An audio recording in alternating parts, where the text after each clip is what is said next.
Sup heroes, it's Kevin from Get a Life Podcast Kunai, and as usual, I'm joined by Bish.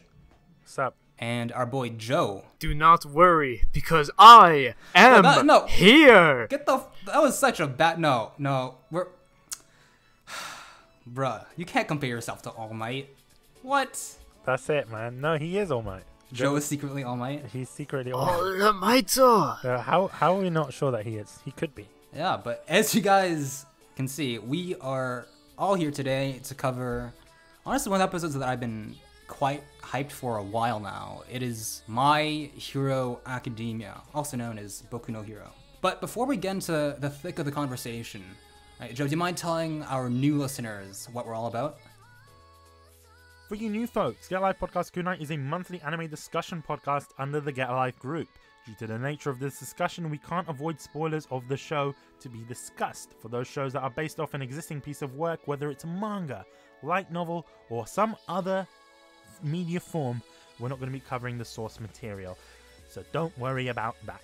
We can be found on Stitcher, Apple Podcast Store, and Google Play, and also now we're on Spotify. If you'd like to recommend a show for us to watch and make an episode of on Kunai, send us your suggestion on our Twitter page at Get a Life Podcast, or by leaving us a review in one of those platforms. Just in addition to that, if you want to watch this anime and keep up to date with what we watch on Kunai, you can support us by signing up for a 14-day free trial of Crunchyroll Premium. For everything anime, crunchyroll.com/Kunai. You can also support us by checking out our other sponsor, which is Loot Anime. Go to lootcrate.com/Kunai. Additionally, you can get 10% off new subscriptions if you apply the code Kunai at checkout. I also want to announce one other thing before we continue on to Kevin. We've recently partnered with Japan Crate. Japan Crate is this awesome service where each month you get Japanese snacks straight from Japan. I believe this month's theme is Pac-Man. So if you're a big fan of Pac-Man, or in general, if you like Japanese sweets and candy and drinks and such, go and check them out. If you go to our link, getalifepodcast.com/Japan Crate, that's one word, and you use our code GALP, that's GALP, at checkout, you get yourself $3 off, and guess what? You support the show. I believe this month, like I said, is Pac-Man. You're going to get a lot of Pac-Man merchandise. You also get a digital code for the arcade version of Pac-Man. That's really awesome. They're going above and beyond to give you more for your money. So, like I said, it is someone that we did work with in the past. You may have seen our Dagashi Tashi episode where we did that. So expect more stuff like that. Expect giveaways each month. We're actually going to be giving away this Pac-Man crate.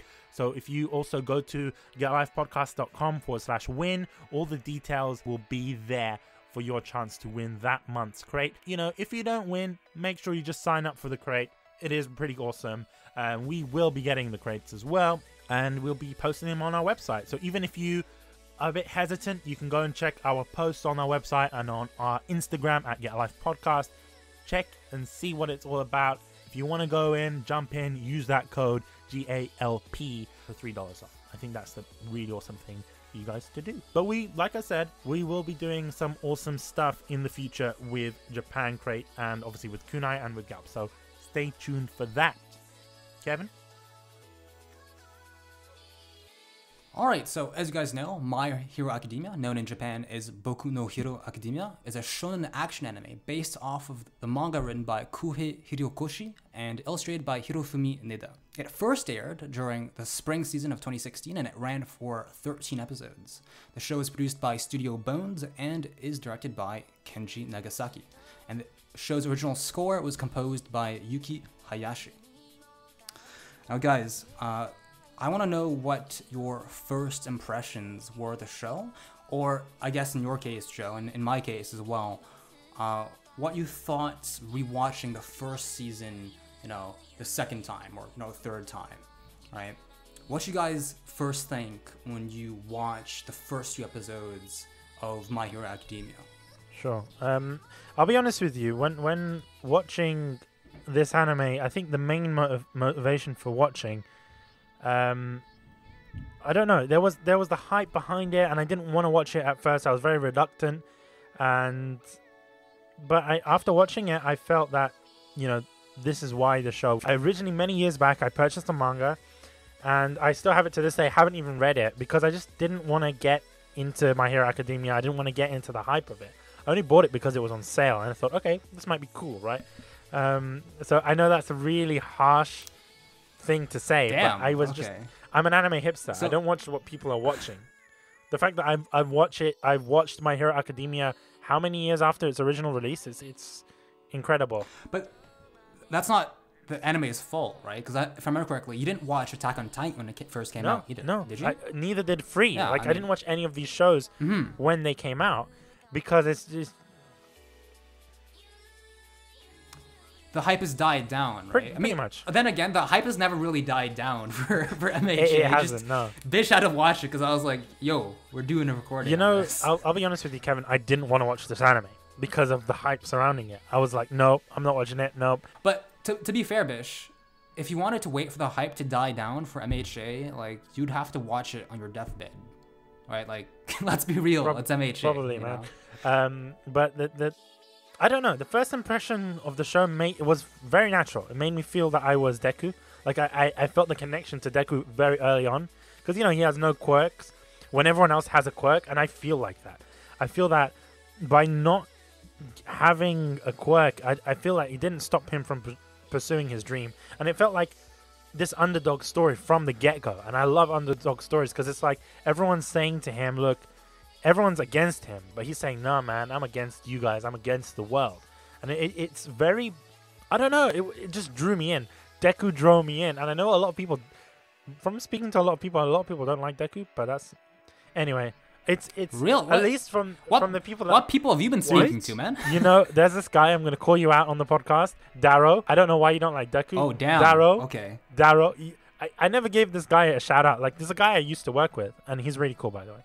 But he doesn't like Deku. Anyway, so the idea of the underdog story kind of drew me in, and I felt this emotional connection, and it kind of reminded me of the relationship I had with my dad. So that's what kept me drawing on. I wanted to know how him and All Might would work out and things like that, and that's what kept me in. It was that emotional connection that kept me in to watching the show. So was it the original premise of the heroes and stuff that drew you in, or was it more so specifically Deku as a character, as an underdog, and you know, his relationship with All Might as a mentor that really got you? Like, would you have watched it, continued with it, if it was the same characters in a different setting?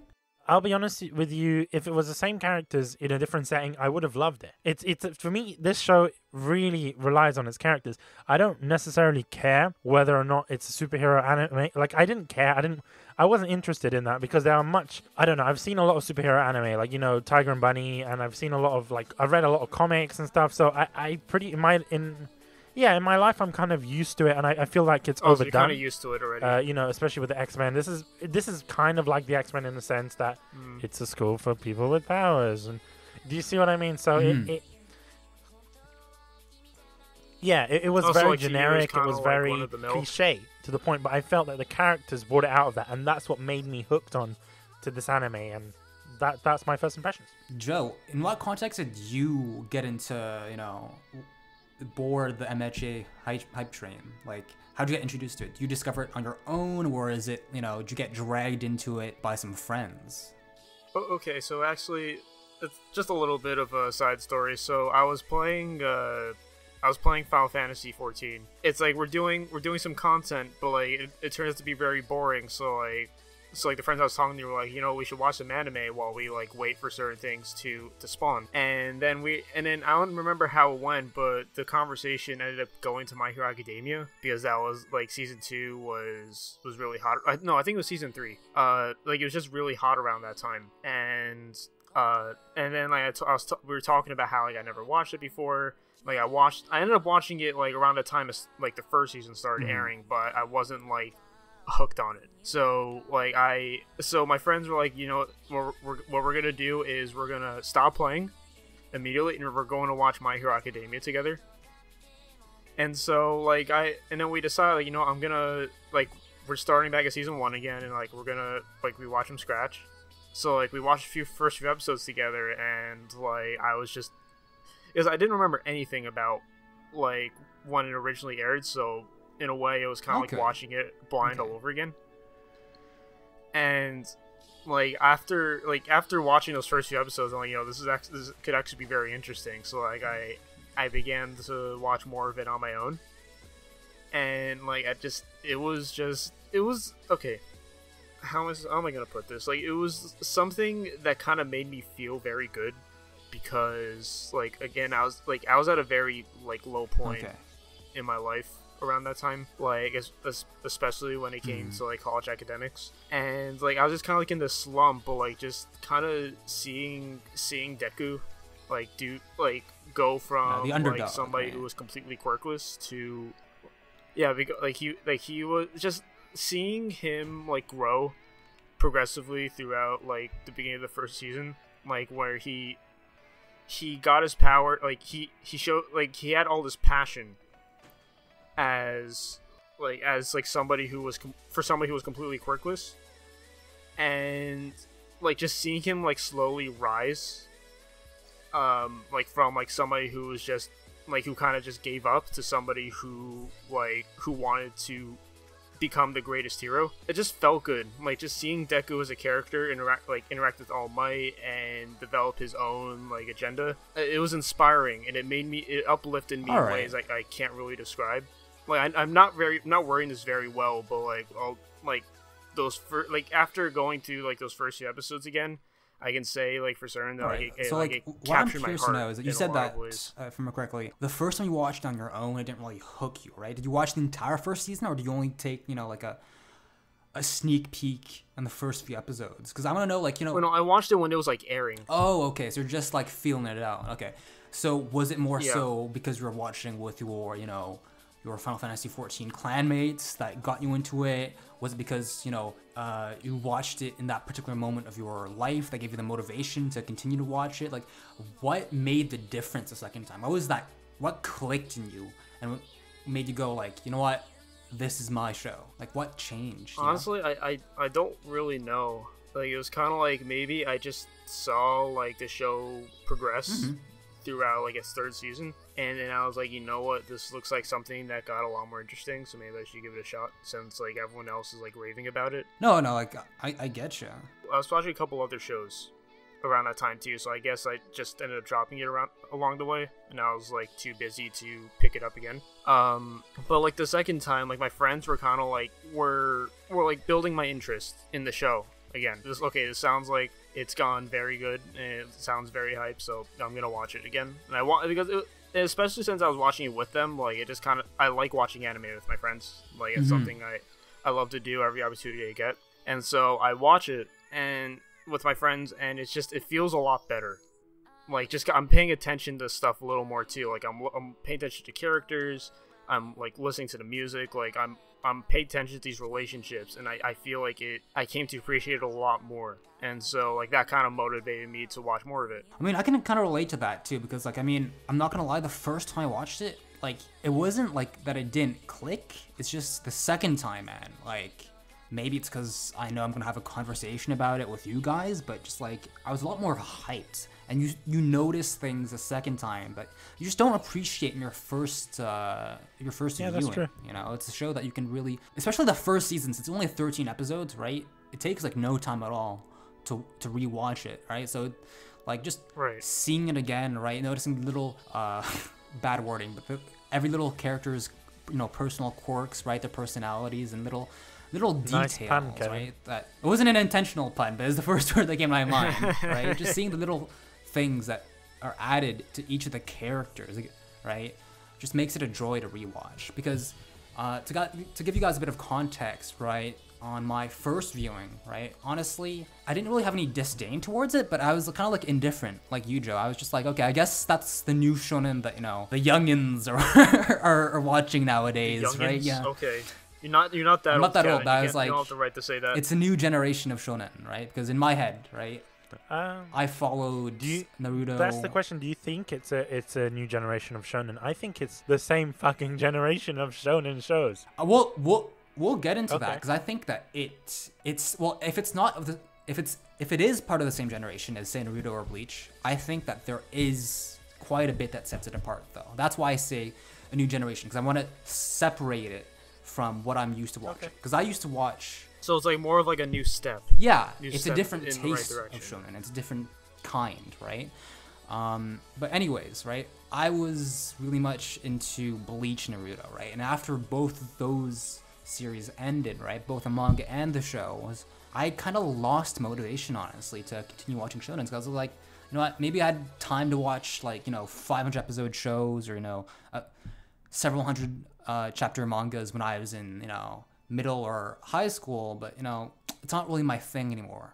I don't really find it worth it to follow a single series for that long, especially because shonens are always plagued with, like, filler and stuff, and the plot development can be so slow sometimes. And honestly, I'm not gonna lie, the ending of Bleach and Naruto kind of put me off. I was like, you know what, I love these shows, right? But if they're going to end this way, right, why even bother with new shonens if they might end like that as well, right? So I really didn't have much inclination to watch My Hero Academia, right? But I didn't mind. I was like, okay, whatever. It's your typical shonen that newer generations of otakus are watching, right? But I didn't really give it much attention until last year during the summer. I was at aircraft maintenance camp with a friend of mine, Magopat, shout out to him, and he was like, yo, he found out that I was an otaku too, right? And we had our little squad at camp, you see.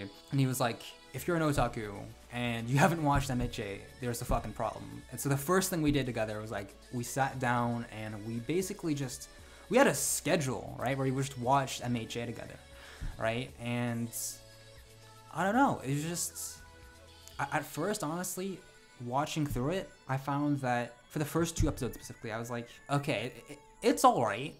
But at that point, I really didn't see what set it apart from other shows. Yeah, sure, bish, I guess there's the underdog story, and Deku is, inspiring. But for me, I was like, the underdog story is something that's been revisited time and time again in shonen, right? It wasn't something that really hooked me.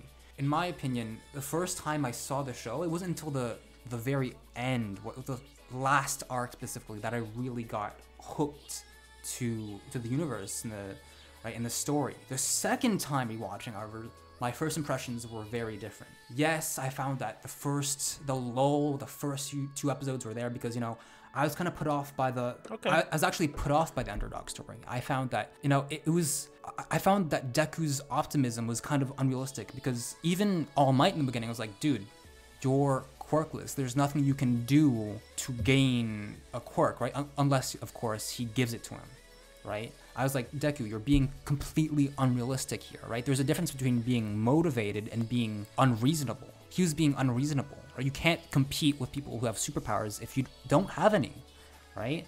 So I was like, oh my god, it's your typical, like bubbly, cliche, shonen protagonist, right? But the second time, right, once I really started to appreciate, right, the design of the characters, of the heroes, right, like Mount Lady and stuff, right, and just the universe that it was set in, rather than focusing on just the protagonist, right? And because of that, I just gained a greater appreciation for the finer details in the aesthetic of the show, right? I don't know. Overall, in both my viewings, right, I really enjoyed it. But with that out of the way, right, aside from the lull the first few episodes, I want to talk about what hit you guys in particular when it came to moments within the show, right? What really got you hyped when you were watching it? So, Kevin, you mentioned that this whole underdog story is a bit of a cliche, right? And yeah, it kind of turned me off, honestly, at when I watched it the first time, right? Not so much during the second rewatch. But I feel that the anime recognizes that. And you're not giving it as much credit as I feel that you should. Especially watching it the second time. Because even All Might recognizes that. Do you see what I mean? The anime... That's my point. That's why I was like, even All Might, right, recognizes it, then the only reason why it, he's able to pull through is because of, a Deus Ex Machina, because All Might happens to be there to give the protagonist his power, right? Under normal circumstances, right, there are countless Dekus in that universe that wish they had quirks that will never get quirks and never be heroes, right? That was what Oh yeah, that but I mean, I irks think it's me, the whole point. It's right? like he has that like one like special encounter that shouldn't happen but does.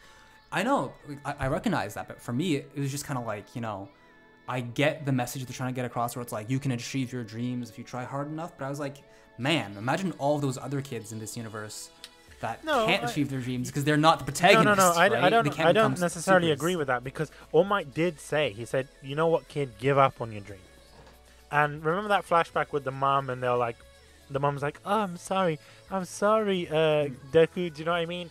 And she starts crying, and it's like, you just said not everyone can get that follow their dreams, but Deku also wasn't able to follow his dream until the Deku Ex Machina. But he does. That arrived. Yeah, exactly. Deku Ex Machina. It's specifically the Ex Machina that bugs me. Like, I agree that they handle, you know, they acknowledge that this is, you know, unlikely to happen. All right. It's just the Deus Ex Machina itself. I find it was kind of like, come on, you know, like at least for I'll give an example. At least in other shows, right? It's like Naruto, for example, right? He's the protagonist, so he happens to have the nine-tailed fox sealed in him, right? And his father happens to be Hokage. And Bleach, you know, Ichigo's father happened to used to be one of the captains or a lieutenant, right? And you know, his mother happened to be a Quincy, right? But that's like that's just a given that is part of their backstory, you know. Whereas this, seeing it happen to Deku in real time, I was kind of like, this is just some exceptionalism because he's the main character, you know. This is just like I can't say that he's the exception just because he's the main character. I'd say how can you not? It's his though? passion. But without All Might, he could have all the passion in the world, right? He wouldn't have become a superhero.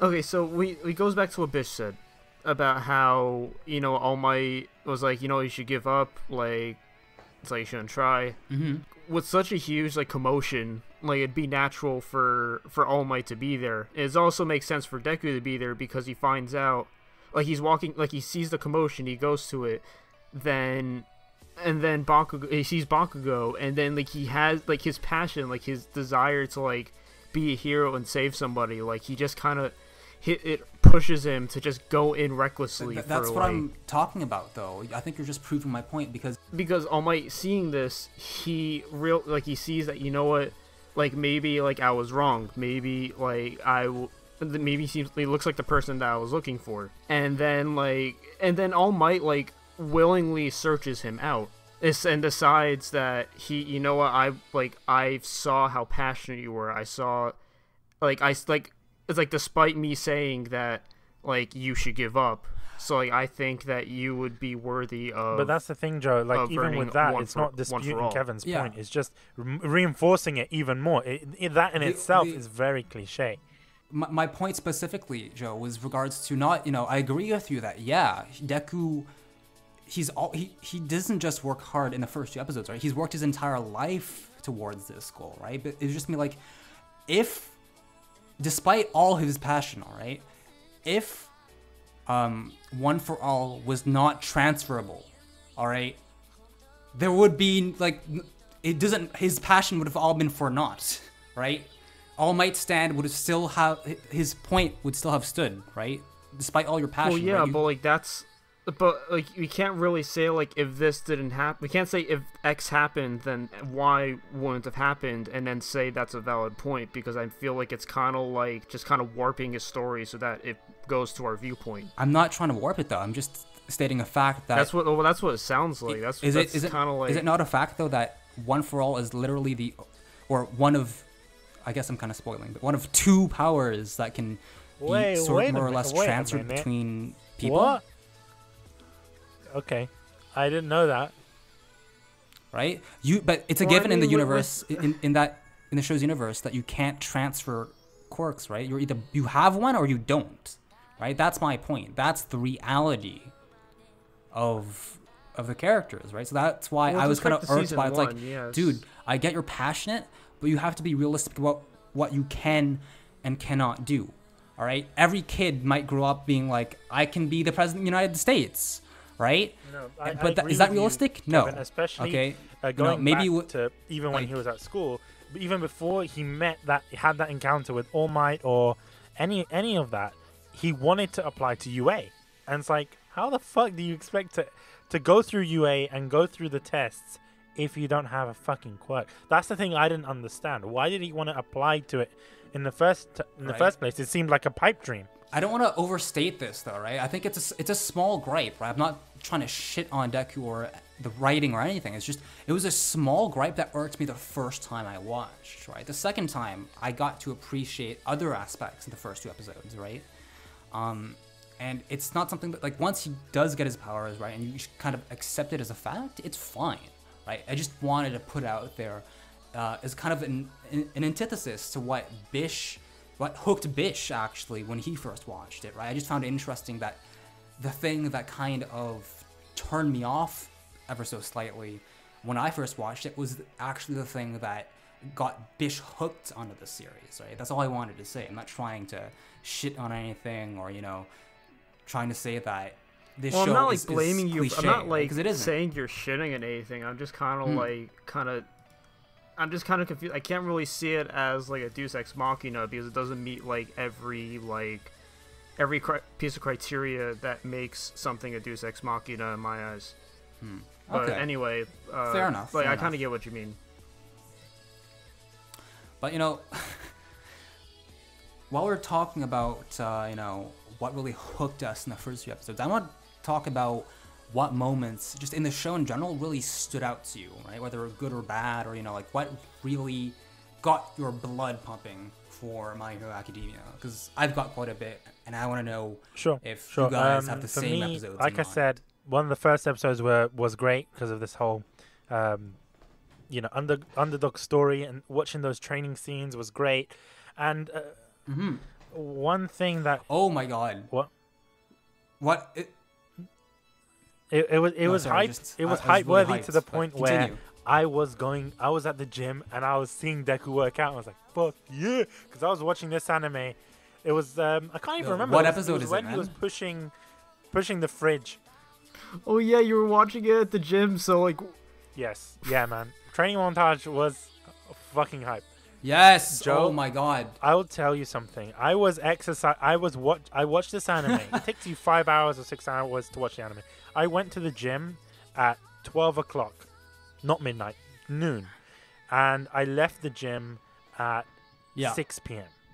And I was working out the whole time. I didn't even take a break, Joe. I binged this anime because I was like, fuck yeah. And then, oh man, it was just that scene made me feel like I felt tired. And I was like, fuck yeah.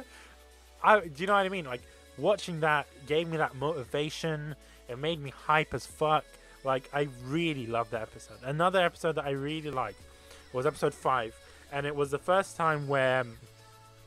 Maybe it wasn't the first time where Deku used the One for All, but I found it was the first time where he used it in such a way that was smart. Well, no, it was...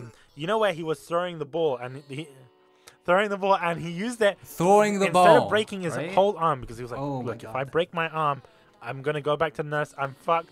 I'm going to lose. I'm going to get kicked out of the school. But he thought, you know what? I'm going to put it at the last point of contact, the thumb or the finger or whatever, and break. The sheer ingenuity behind that, and the fact that he thought outside the box.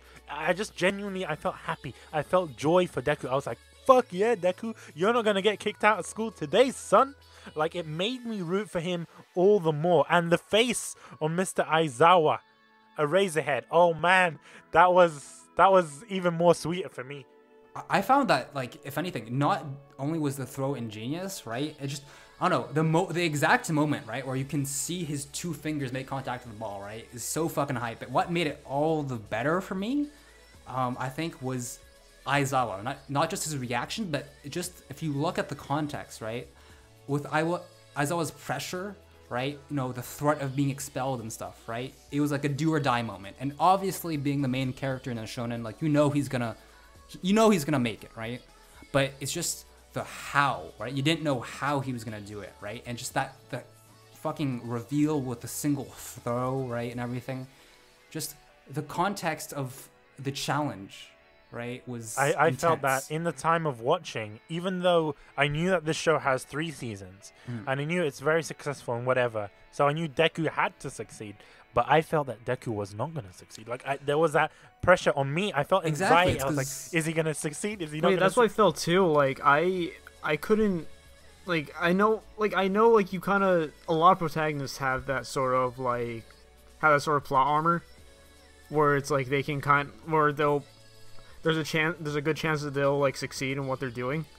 But I felt like for some reason with Izuku, like I couldn't have that same feeling. He's the main character, but he doesn't feel like one, if you guys get what I mean, because it's not like... Yeah, I know what you mean. He's not overpowered, one-shotting people left and right? Because he has a huge drawback when he uses his power in the first season, right? Like, he damages himself, right? So he's really got to think about how he's going to apply, his plot armor, if you will, right? He has to think about it. And that, the fact that it's not mindless, right? The fact that it's calculated, that he has to struggle is what sets it apart from, other shonen protags for me. That's what made that moment special. I completely agree. And the anime has done a good job of making that clear from the very moment the anime started with Deku's notebooks. The fact that Deku has he has notes on all these other characters in the show, like kind of like how we do the kunai notes, right?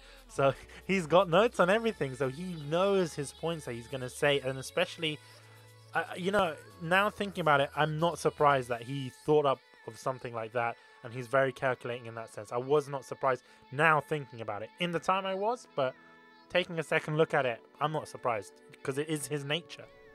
Yeah, it doesn't feel like everything's been handed to him on a silver platter because he's the protagonist, right? Other than the one for all quirk itself, everything else that he has, right? His strategies during the battles in episode 4 and stuff, right? Everything that he thinks of is due to like years of his perseverance, right? You really feel that he just naturally decides like I need to like think about how this is gonna work. Exactly. And he begins to talk to himself and he ends up mumming to the point where like everyone listens like it's a meme, right? So like yeah. Another one of my favorite episodes is episode 11, Game Over. Oh, and Bish, actually, before we get into that, could we talk about other episodes first? Because I think that if you're anything like me, we have a lot to say about those last few episodes. Okay, yeah. Right? All right, I just want to keep the hype for the end. So, we don't go back to talking about, little details in episode, 3 or 4, because I think we leave the best for last when it comes to these favorite moments. All right, cool. That's all I have to say about my favorite moments, other than episode 11. I really want to hear what you say later, though. But Joe, sure. other than those last batch of episodes, which we'll get into just a little moment, I want to know, towards like the first 3/4 of the show, of the first season, what stood out to you? Okay. Honestly, I can't think of any other episode. I can't think of any episode other than like episode 4 that really kind of got it for me. So that was the entrance exam really episode, did it for me. if I remember correctly, right? Yeah, it was the one when like he was trying to go through the practical exam and like he was just horrible at it. Like he didn't end up getting any points during that. So like what, I had that feeling he's gonna end up failing. Like I'm so scared because I really want him to do well, but like he doesn't know how to use the quirk yet. One thing that I wanted to mention about, you felt that he was gonna fail, but I had this inkling that, especially that All Might said, look, I'm gonna be teaching at the school. The fact that there has to be, looking at normal superheroes, right? There has to be some other route of him to get into the school. The fact that he gets points for saving, and doing other. Well, yeah, but I mean, activities, at the time I didn't know that. I felt personally, for me, it just felt like it was cliche. Like there was as soon as they said that, I was like, you know what? I saw that coming. And there was a lot of moments in this anime where I saw that thing coming. But I think that's the nature of superhero tropes, right? It's just how it is. Well, I mean, when it looked like he was gonna get the letter and be like, oh no, he was denied. Like, I kind of had a feeling, you know what, he's probably gonna pass. He's gonna pass because he's the main character. Yeah, right? but even then, like, despite that scene, like, I felt like during the practical exam, I felt like it was like kind of hopeless because it's just nothing was really happening. I thought maybe he was gonna, you know what, later on he'll get into UA another way. Okay. So that never really crossed my mind. It's interesting that you bring it up. Yeah, he totally could have like passed in a different way, you know, with All Might's, you know, yeah, good he could have gone in that way. I hadn't really considered that, but yeah, that's true. But anyway, back to my favorite moments. Like, so when that giant robot was there and Ochako was trapped, and two things happen. One, you hear you say "run" in the background. Oh my god, just blaring, my boy. And then you see Deku jump up, charge up his fist, and demolish the robot. Yeah, at that point, it's like, okay, so that's how he gets in, right? Because, like, everybody has their doubts at the beginning, right? When they're like, oh, yeah, just avoid this one creature because it's completely worthless. Wink, wink, nudge, nudge. It's completely worthless. It's worth 0 points, right? I was like, okay, yeah, bullshit. But once that hype moment, right, it's like, okay, that's how he gets in. In a lot of ways, I was kind of like, it was in the same position as Deku at that time, where I was like, you know what, I'm not really thinking about, like, the practical exam anymore. I'm not thinking about, oh, this robot gives 0 points. I'm thinking about the fact that, you know what, there's somebody who's about to get hurt, and something needs to be done. So, like, without thinking, Izuku just jumps up, like, just one big sucker punch onto the robot, so, and like everyone just looks at it like, wow. You were thinking like Deku. Hashtag Joe confirmed All Might. Enough said. It's just I am. Oh no, I'm not gonna do that again. So it's just something about that felt really good. Like, I saw him destroy a robot, and I'm just like, I'm jumping out of my seat, and I'm just like, yeah, go Deku. Yeah, just everything that just comes together in those moments, right? I mean, I'll go into further depth when we talk about music, right? But just I find that, you know, I'm just realizing this now, that, you know, he really doesn't use his quirk very often at all during the first season until, you know, even in the final arcs, right? He doesn't. It's not overused by the writers, right? He does a great job at that. I don't want to say they've written themselves into a corner, but they've written themselves an obstacle because they know if he uses it, he's going to get injured. So he has to think about when is the right time to use it. Even in the final episodes, he thinks about when to use it because he knows he's going to fuck himself up. It's the same calculation that All Might has as well, if you've noticed that. All Might has the same sort of calculation where, I have to figure out the time that I'm using because I'm wasting time. Do you see what I mean? He makes the same calculations as well. So I think it's also the fact that, like, Season 2 was also planned while Season 1 was going on. Mm-hmm. How do you think that affected it, though? Like, one particular... I mean, it was clear that it had the intention of continuing, okay. So, like, I couldn't really, like, fault it. Okay. You know what I mean? Because I knew, like, I was going to see more of it. Okay. That is true, that right? said, like, you know you're gonna that see said, more I can't... Right. Yeah. Well, that said, I do kind of... I see what you mean. Like, it's not used, like, too much in the first season. Like, I get what Bish says about, yes, they can't overuse it because, you know, of its effects on Deku, but what I wanted to say earlier was we all know that it has an effect on Deku, right? But just, I didn't realize until, you know, a few minutes ago, right? It has a really good impact, not just in the universe, right, on Deku, but also on the audience, right? Because typically you're used to seeing, you know, ultimate moves and shit used by protags all the time, right? I'm thinking of Inuyasha. I don't know if you guys seen that. Yeah. Inuyasha, you know, it's like fucking wind scar every single fucking battle, right? Or a Rasengan every single fucking... You're like, okay, I wonder how he's going to win this, right? Huh? But in My Hero Academia, what I find a bit different is that it's like, okay, obviously he's going to use that power because that's all he has right now, right? But it's like, when is he gonna use it, and how is he gonna use it? Because he can't just, you know, punch every fucking time because he's gonna lose an arm, right? So it's because it's so spaced out, it adds to the hype of every time that he does end up using. It not just adds to the hype, it adds to the character development because you get to see more of him. Because sometimes I feel that, you know, at least in season 1, All Might is just, I'm using All Might as an example, he's just his the showboating guy, right? At least from what we see from him in the beginning, or the other side characters, right?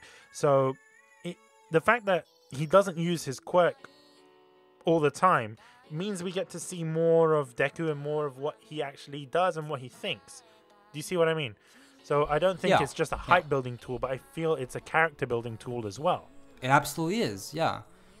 Right. Yeah, like, because I mean, the less he uses his power, the more he gets to show more of like a human side of himself. Yeah, his quirkless side, right? He shows that he's not just a quirk, right? As Aizawa says, right? Pro heroes don't just have one trick up their sleeves, right? And with Deku, he shows in episode 4 and episode 5, right, on the first training day, right, and later on as well, that he's got the super strength that's given to him by One for All, but also he's really analytical and he's really intelligent, right? And he's also got he works well.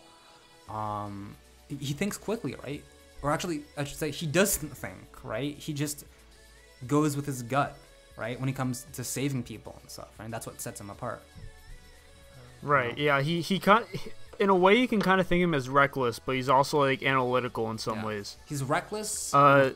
He's analytical, and he's got the plot armor to protect him, anyways, right? So because like theoretically he has pretty much as much power. Like he can use as much power as All Might, but like he could end up killing himself if he tries.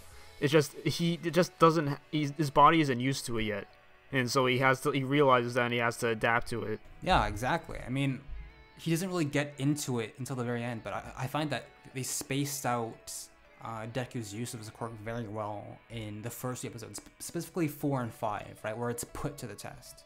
But, the greatest challenge obviously comes at the end, right, where you as you said, Bish, it's a tool for character development as well, right, because you see him punch Nomu, right, and not break his arm, right. But while we're talking about that, let's get back to the hypest episodes, in my opinion, of the season, right? It was what the build-up was all about, right? The last arc at USJ when the villains show up. So, I don't know what you guys think about that. So, Bish, what did you want to say? Because I can feel you just trying to, squeeze things in here. Episode 11, Game Over. It's the name. It's the name Game Over, right? Yeah. I felt...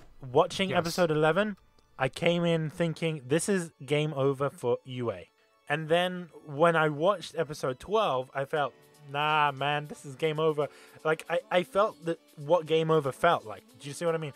I felt, okay, shit. It's game over, man. It's game over. Like, episode... But for who in episode 12? For still for UA or for the villains? Yeah, still for UA. I felt episode 12 was, oh, shit, man. All Might is going to get fucked. Do you see what I mean? And then episode 13, that's when I felt it was game over for the villains. But what I really want to talk about is that we learn more about UA students' powers within those episodes. And that's why I find it's one of my favorites. Because there are characters that I felt that I didn't necessarily get to see. Like the guy with the tape. Oh my god. Like, Tape Arms. I don't know what his real name is, but Tape Arms. Yeah, that Scotch guy. Tape guy. Oh, like, I thought you were talking about Mineta. No. About the sticky ball guy. Mineta. There's like sticky tape guy and there's sticky ball guy. No, the guy with the tape dispensers on his arm. Tape, yeah. Whatever his name is. But the fact that I got to see his powers, or I got to see the girl with the headphone jacks. Well, you see what I mean? Or the one that can... To be fair, though... Yeah. It's not the first time that they introduce it, right? Because they do introduce in episode 4 and 5, right? You gotta give them credit for those episodes. I'm not saying that this is the first time they introduced it, but it's the first time we see it in such a depth. And I believe you're thinking of Shoji. Not Shoji, Sero. What's the other? What's his? Oh, Tape guy. Oh, Scotch Tape. Okay. For me, he's just like. I was like, oh, it's cool, but I didn't really take note of him other than in that episode.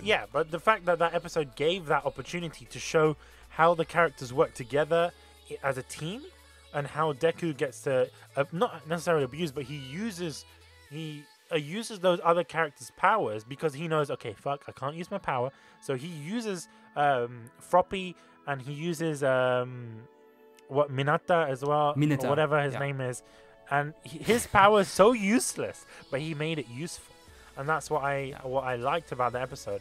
is the ingenuity and what's going on behind the scenes, and the fact that they're all using their powers and working together, especially also with Todoroki as well. Like we see a lot. Yeah. You could tell that they were all like still beginners with their powers. Like they were kind of using it in ways that like they didn't really know how to use it, but they made something work. And like I feel like their synergy, they improvised and their synergy was strong as a result. Yeah, I gotta say, like, what I loved in particular so much, like the reason why I mentioned Bish episode 4 and 5, for those of you who don't remember, 4 was the entrance exam and 5 was the first day of training.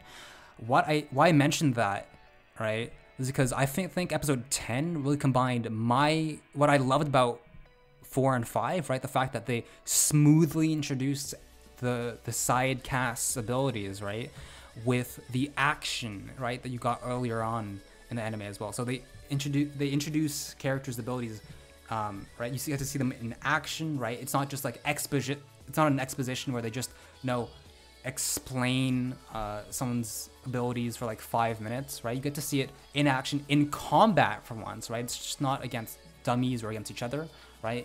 You feel a sense of urgency, right? There's the action, the music, everything just comes together in the final arc, right? You get to feel that, finally it's no longer training. This is real life now, right? There's that danger that wasn't there before, right? And just getting to see their powers work in conjunction with one another, right? That's what I felt was lacking before, right? So just getting to see that all of that come together in episode 11 and 10, was what got me fucking pumped up for that final arc. It was paced very well too. Like it led like the way they foreshadowed like the villain's appearance and like what was gonna happen. Like it was great. Like nothing really felt rushed. It felt like the setting was right. The atmosphere was threatening, and like nothing just kind of came out of nowhere. Did they foreshadow the villains? I don't feel that they did. No. They didn't really foreshadow it because they only showed Tomura with the reporters. That was the only time they really showed the villains, right? Before then. Yeah, like we only got the idea that there was like a force that was gonna go against UA. Is earlier on actually, not episode 9. My bad. It was when Ida became the class representative, right? Because the reporters stormed in and everyone was fucking panicking. We just saw Tomura's backside, right? But other than that, they went incognito for a while, right? That was the only mention that we really got of the villains before the final arc. We did got a glimpse of them in the the opening, right? That is true. But what in particular you guys really like about the final arc? Were there any combat scenes that stood out, or? I guess it'd be similar to how Bish felt, where it's like I think that was the defining moment for me, and I'm sure it was a defining moment for a lot of others as well. Like just how All Might turned the tables and like annihilated Nomu and shot into the next dimension. What I wanted to say about that Nomu fight was I want to mention the references because there's a lot of references. I'm not sure if you guys know about Kenshiro. You know the meme, "Omae wa mou shindeiru," you're already dead meme, right? Yeah. And the fact that Kenshiro, he does and he does those punches that you'll see all of the punches hit on the screen. He's so fast that you see those punches, and it kind of reminded me of that Kenshiro scene from Ken's Rage, right? It's like you see that a lot in Fist of the North Star. You see it a lot in Fist of the North Star, and it's the fact that Nomu's body was swelling up from the punches. It reminded me of Omae wa no mou shindeiru. Like it reminded me of You're Already Dead. It just had that. It was screaming, Fist of the North Star. Like to me, that's what I wanted to mention on that. Like that's what made it more enjoyable for me. It's just those little anime references. I gotta say, like the Nomu fight was really, the cherry on top because, I really did like seeing the students' powers, right, and seeing how they were applied in battle, right. But the problem is, since they were beginners, right, they only got to deal with, the thugs, right. So it wasn't that interesting to see them in combat because at the end of the day, right, there wasn't a great threat, right? Whereas with Tomura and Nomu, right, those were the big bads, right? They're like, okay, you can't just, defeat these guys in one punch. It was interesting, especially the fact that. Yeah, it was a multi-staged fight. Well, I guess it was like, it would be like how they did it. It kind of felt like, it doesn't matter how like powerful they are and how well they're working together. There's always going to be someone stronger than them with their own sort of like with their own sort of obstacles you have to overcome. Not just obstacles, like they have their own tricks up their sleeves. Especially what happened to 13. I was like, no, like I'm not a fan of 13, but it was very smart that he just reversed the black hole on him. I was like, fuck, like that. I did not expect that. And it was interesting as well because you don't expect characters to fucking die. Like, this is an Attack on Titan. We're not expecting... He was just fucking dead after that. Yeah. I just... That made me think of, that meme where it's like, trust nobody, not even yourself. Right? Oh my god. Just like fucking 13 outplayed himself. Well, doesn't he like come back anyway? No, he was in a hospital at the end, but it's interesting because he foreshadowed his own. Like he kind of jinxed himself because he was like, I can use my powers to kill. That wasn't a highlight for me though, because honestly, 13's. I mean, he seems cool, but it's just he doesn't have much screen time. He was useful for like that one scene, and he wasn't actually. He didn't do anything at all, did he? Because the only thing he did was try to fucking get. Whatever the mist guy's name is. He tries to get the mist dude, and he fucks that up, right? And he's just out of action for the rest of the fucking legend. Eraserhead. Eraserhead is great. Oh my god, man! I was like, this guy is fucking amazing. And the fact that the other guy just cracked his hand like that, I was like, shit, man! Like a touch from him just fucks you up. Honestly, it is the first time where I didn't have a sense of security because before, right, we were talking about Deku's the main character, he's gonna pull through somehow, he's not gonna die, right? But when Nomu was like beating the shit out of him, right, when we just see the blood flying, when Tomura was like, oh, by the way, I'm not the final boss, he is, and he points to Nomu, right, and Nomu like starts pummeling him, you see blood splatter, I was like, shit, Aizawa might be dead, right, because he's not a main character. I was like, it's perfectly possible that he dies, right? It was interesting. That's why I mentioned before, Kevin, the whole analogy of the game over, because I felt, shit, man, you have two characters that are basically left for dead. Like, they are fucking gonna die. So it built that suspense. Those last 3 episodes built that suspense, and it came up with a great payoff. That whole Pokemon style, flying off into the sky and the little ding, that kind. It was satisfying, to say the least. That's all I have to say about this episode. All right, so we talked a lot about our favorite moments, right? And I noticed that a lot of the time when we bring up our favorite moments in the episode, like it always comes down to the strength of the characters, right? And that's what I want to talk to you guys about now, right? Because Deku, as you said, Bish, is one of the things that hooked you when you first watched, right? And I just want to talk about him as a protagonist for a second. Why do you find him so interesting? What makes him different from, other shonen protagonists, for example, right, that are usually ridden with cliches, or are overpowered and stuff. What makes Deku so unique? That's what I want to know.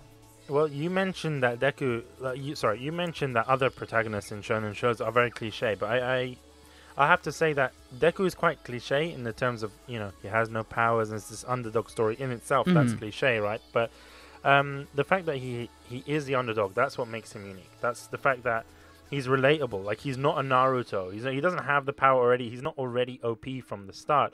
And the fact that his quirk, it's OP, but it damages him. So for now, at least. Yeah, for now, at least in terms of season 1, every time he uses it, he breaks his limb. So I think that's very interesting. That's what makes him interesting as well. It kind of makes it like, how do I describe? I don't mean to interrupt you, but it kind of makes it like he can be OP if he wanted to, but he doesn't. His body isn't. But it's conditional though, right? It's not like he can be OP but I mean, without it's realistic, thinking. Though. Yeah, exactly. It's not like a get out of jail free card necessarily, because he has to think about when he's going to use it, how he's going to use it, right?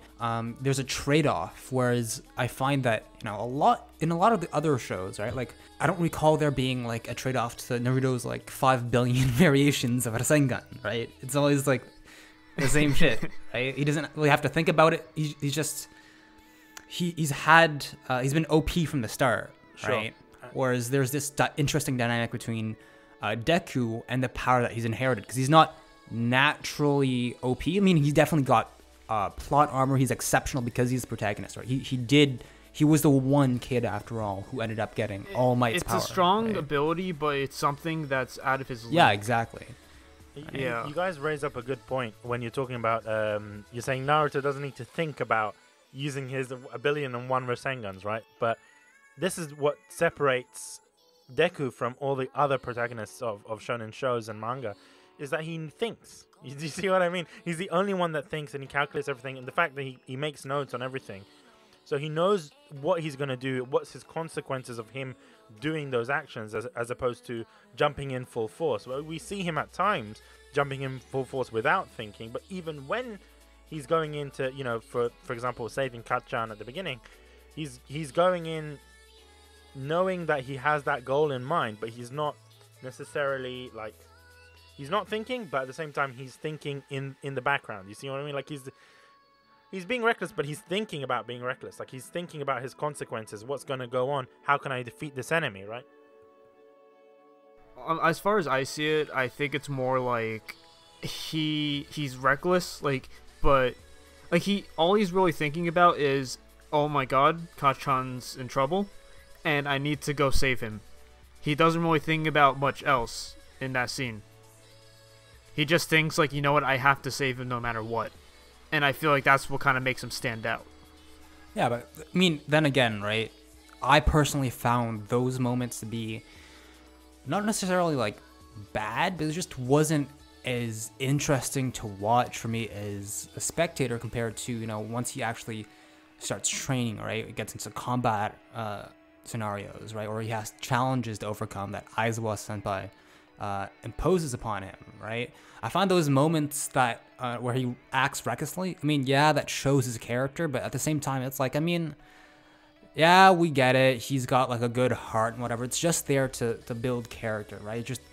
I find it kind of uninteresting because, I mean, it's sort of cliche where it's so far he's just you see him as this perfect personification of good, and I'm that's all great, but at the same time I want to see him struggle a bit more, with ethics and morals, right? Question his choices, right? Because having a goody two shoes protagonist all the time, makes for a duller character in my opinion, right? So I mean, that definitely isn't, for sure. That definitely isn't shown enough in season 1. I feel he. I mean, I get what you're saying. Is he just in season. Well, I'm not gonna talk about future seasons. With respect to season 1, it's kind of he's too much of the good character, and he doesn't really have an experience where he's conflicted and has to make a choice based on his own beliefs. I mean, honestly, I think that it does happen in a way, but it's more so in the form of an entirely different character. I think he has a foil, being Kachan, right, being Bakugo. But we'll get into that later, obviously. But from what we've said, I think we can all agree that yes, he's not completely original, free from cliches and tropes of the shonen genre. But the reason why I like him is because of his his perseverance, right? His just his intelligence, his wisdom, right? But also the fact that, oh my god, he's not an edgelord, right? He's very passionate about about superheroes, right? He looks up to them, right? But he's not over the top in a way that makes him annoying as a main character, right? I'm thinking of I hate to bring it up, but Eren, right? Where he is constantly in I have to kill all the Titans mode, all the time, right? He has no chill, right? You're okay, we get it, dude. That's one of your motivations, but is there anything else to your character, right? Where you feel he's just so over the top there that you don't see the human side of him. Whereas Deku, I feel he's a bit more balanced, or in the very least, he is very over the top in a way about his passion, about him wanting to become a hero, But at least that motivation is more sympathetic to the spectator than, say, other protagonist motivations. You know, like we can't all relate to having our families murdered by, you know, giant naked people, right? So, Yeah. at least in Canada. I don't know about how it is in the UK or in the US, but in an ideal situation, you'd hope that isn't the case. Yeah, and you know, he's also sympathetic as well. You know, being for a high school student, right? It's the little details that make him relatable, right? Like him really getting stressed out, worried about getting into the right high school. You know, it kind of made me think of my senior year in high school, right? I was always thinking, oh my God, every single test counts, right, towards my GPA and whether or not I'm gonna get into the universities I want, right? So I was like constantly stressing, right? And I had the same anxiety that he did. So I think that they really hit the mark when it comes to making him relatable to their target audience, right? Because it is a shonen after all. It is aimed at younger male viewership, right? I was just wondering if anything else stood out with regards to Deku to you guys when you guys were watching it, right? Whether that be at the beginning or things that you noticed towards the final arc about Deku. I mean, it was like, how do I put it? So I was in a very low point during my sophomore year of college. Like it's kind of random, but like it'll connect like eventually. Just hear me out. Honestly, there were times where like I kind of felt like, you know, I was kind of hopeless. I kind of accepted my position and didn't really think I could like go any higher than I could. And like seeing, because I started My Hero Academia like during my spring semester. And so I was kind of like seeing Deku progress as this, how do I put it? Like he's kind of like in a position where like prior to meeting All Might, he kind of accepted the fact that he'll be quirkless, but he still kind of has the admiration. I already talked about this like earlier in the recording about how like I saw Deku as inspiring, but I was kind of in that same position where I kind of felt like okay, like I loved game designers, like I appreciated them in every way, but I didn't really think I could like. I always felt like I was kind of like in a position where I couldn't go higher than I was. Like I couldn't like really reach those like so in a way levels of you quality felt that, that I in Deku's position inferior. as like the underdog, you know, being held back, right? Okay. Yeah. But like just kind of seeing Deku like he got that opportunity to become like the hero he really wanted to be by getting One for All, and just kind of seeing him progress and like slowly grow. I mean, he grows a little better in later seasons, but like with respect to this season, I did note like you still kind of saw him progress from like somebody who was like totally hopeless to somebody who had the chance that he's wanted all these years. And to me, that I saw that, you know what, I want to be like him. I want to go beyond what I'm limited to. I want to go higher. I want to become somebody I truly want to be. And so I feel like that's kind of pushed me to do a lot better in my studies, and it made me feel a lot more optimistic about what I want to do. Like, and it kind of gave me more confidence, because I'm also working on like my own like passion project at the moment with like I'm trying to write a scenario, and honestly, like a lot of times I thought, you know what, is this really going to be good enough? Is this story like really going to be something that people would enjoy in a game? Are the gameplay elements that I have ideas for going to be appealing to people? And like I always felt like, you know, it's kind of like I don't think it's going to satisfy people, but just kind of seeing somebody like Deku like achieve getting everything like he've always wanted, like getting his own quirk, going to UA, I felt like it kind of gave me a little more confidence in my own abilities to go further, to strive for more. You know, that's really interesting, right? Because I mean, so from what I get, right, you really related to the underdog aspect, right? Of being quirkless, right? But also of him being in a similar situation, of being a high school student, right?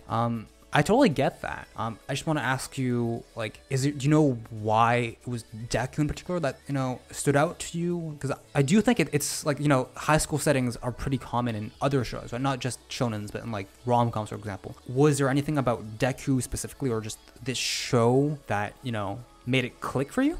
I really just saw a lot of myself in Deku, just to put it simply. Like, that's why, like, I'm so attached to him. It's why I love him so dearly. Like, he just kind of reminds me of myself in a lot of ways, and like I said before, it pushed me to do more with myself, to push myself to continue what I love so much. Like, don't look back, just keep going. Just keep on going and going and going, and do something that you would have never thought you could have done, like, years from now. I mean, yeah, Deku is a very strong character, right? But I think that, honestly, well, obviously he's not alone, right? He gets a lot of support from his mom, obviously, right? More so now than before. He had a bit of a complicated past, right? With being discovered as someone who's quirkless, right? In a world where everyone has one. But I want to talk about All Might in particular, because I think that we never see Deku's dad at all in the first season, right? He's not even mentioned, if I remember correctly, right? I mean, he doesn't even say the word dad at all. All Might steps in, right? Kind of like a stepfather, right? He's there to fill in his role as a mentor, as a father figure for Deku, right? He is literally, not just a symbol of peace, but also in the first season, he's what Deku strives to be, right? I wouldn't really call that, I wouldn't really say he was, that Deku thought of him as, a father figure. I think Deku saw him more as, like a mentor, like you said. Like, he's somebody he admired for so long. I didn't really think he thought of him as, a father. I just thought that... I never meant to say that, Deku himself thought of All Might as a father figure. But that's how I interpret it, right? Because in the absence of his own father, right? In absence of someone who had faith in him and it was like, look, you can achieve your dreams, right? And who pushes him. That's what All Might does. And that's how I see the relationship in a sort of way. Yes, as a mentor and a student, but I also think that, keep in mind that All Might is also the mentor of all of the students in Class 1A, right? Not UA, he's the teacher there, right? He's a mentor for all of them. But in particular, right? He's invested in Deku. Obviously because, he gave him his power, but he gave him all for a reason, because he saw potential in Deku, right? So he's trying to, make him grow, right, as a hero and also as a person, right? He's shaping Deku to be as a sixth. Okay, that makes sense. That's what I meant, right? Yeah. That's the reason why I really liked All Might as a character, right? Because his flexibility is, a mentor, a father figure for Deku, right? The relationship is it's a core part of the show, right? And just seeing him care not only for all the students, but the way he looks out for Deku, right? He's kind of like the senpai, the sensei, the dad that we all want, right? And I kind of felt that that's the way Deku saw it in a way, right? So I just want to see, what stood out about All Might to you? Did you really appreciate him as a character, and why? There was a point that you brought up before when you were talking about Deku's dad, and I really want to get onto that point before I talk about All Might. You guys mentioned that you said he wasn't mentioned in the anime at all, but he was mentioned once at the doctor's office when they were like, he has no quirks. What are your quirks, ma'am? She said, I can move objects just randomly, and he can breathe. I think it was he can manipulate fire, or he can breathe fire, or something like that. So he was mentioned, but I feel that if he wasn't mentioned, and then seeing this All Might relationship, I would have assumed that there's going to be a plot twist. All Might is his dad. Like, I would have assumed that. Do you see what I mean? Just because how he kind of takes care of him, despite the fact, as you said before, he is the mentor for all of the students. But at the same time, he has this kind of favoritism towards Deku. And I think maybe that's because he sees a lot of himself in Deku. Do you see what I mean? Like, the fact, like, I don't know whether or not he had a quirk to begin with. He might, like... only seeing season 1, it might be the case he might not have had a quirk, and then he had been given this quirk from someone else. And do you see what I mean? So I feel that he probably relates to Deku. He probably sees a lot of himself in Deku, and so that's how I see All Might from looking at him. But I also want to say that All Might he kind of portrays himself as the symbol of hope. He always talks about, I am the symbol of hope, and he is. In this anime, it is the truth. Like, nothing gets done unless All Might is there, even in the end. Like, even at the end, like, who defeated Nomu? It was All Might. And what I enjoyed about All Might was that he continued, and he pushed himself. Why did he push himself? Because of Deku. Because he saw Deku in the beginning, and he was like, you know what? I can only last 3 hours, but I'm going to push myself a little bit further. And because of that, he can only last 1 hour. Do you see what I mean now? So he continues to push himself, and he continues to push himself to the point where it's affecting him. But it says a lot about his character and how he is as a person, right? He would rather go out and help people at the risk of himself, than not to help them. So that's what I enjoyed about All Might. Yeah, he's making those sacrifices, right? Come with the kid, just like, you'd expect a parent to do for their child, right? I think we may be reading a bit too far into this, but right, that's the way I see it. And also, he's called a symbol of hope because, he's always smiling, right? And his trademark line is, watashi nakita. Everything is fine because I am here, right? And I mean, I was thinking about it earlier today, right? And I was thinking of my parents, right? And how do I put this? It's just, you don't realize it when you're young, right? But when you look back upon it, as an adult, you realize that a lot of the times, right, your parents are always smiling towards you, always telling you everything was okay, even though, things were shit, right? They were going through a lot of pain emotionally, right? And they were sacrificing everything they could for you, but they didn't want to see they didn't want you to see them cry, right? They had to stay strong for you. So that smile that All Might has, reminds me of that, the sacrifice that parents make for their kids, right? In a way that he's making he's sacrificing everything for, the sake of the citizens. But, as you said, Bish, he's also doing it on a personal level for Deku, I think, because he sees him as that's his future, right? Deku is his legacy, and there's a saying in Vietnamese where it's like a father has succeeded, right, when their son or daughter surpasses them, right? And I think that's the way that All Might sees it as well, right? That Deku is his legacy. He has this involvement, right? He's committed to him, not just because of his power, right, that he's given to him, but also because he sees, as you said, Bish, himself in Deku, right? And he sees that, hey, this is my future. There's hope as long as this kid's around, right? I enjoyed that analogy, Kevin. I'm going to give you a slow clap there because that was amazing. I don't know. I don't know how to explain it, Kevin. Like, that Vietnamese saying, that's a really nice saying. But I also want to go into the point Never heard that saying. Well, because it's Vietnamese saying, right? So it would be a bit weird if you knew it. Well, I mean, it's very sweet. It's a nice saying. But I do kind of agree with you in the sense that he is his legacy. And whether we like it or not, right? He's taking on that role. He's going to take on that role when inevitably All Might can't anymore. So he has to make sure that this child becomes the symbol of hope. And you mentioned his smile, and that's something I wanted to get into as well. There's only one time in the anime where we see him where he's not smiling, Kevin, and that's towards the end when he's beginning to fight Nomu. And the fact that he's not... It's very shocking. It's very shocking to us, and I noticed it straight away, even before that they said, oh, All Might's not smiling. Like, and it kind of reminds me of the moment, when your parents are angry at you, and then like they use your full name, and it's like, you never called me that before. Like, it's so... Oh my god. Yeah, it just hits so, you. Like, yeah, it hits you. It's like, oh shit is going down. Like, when All Might doesn't smile, like, there's something wrong. Like, Yeah, like he looks at them and he's like he's a threat. Yeah.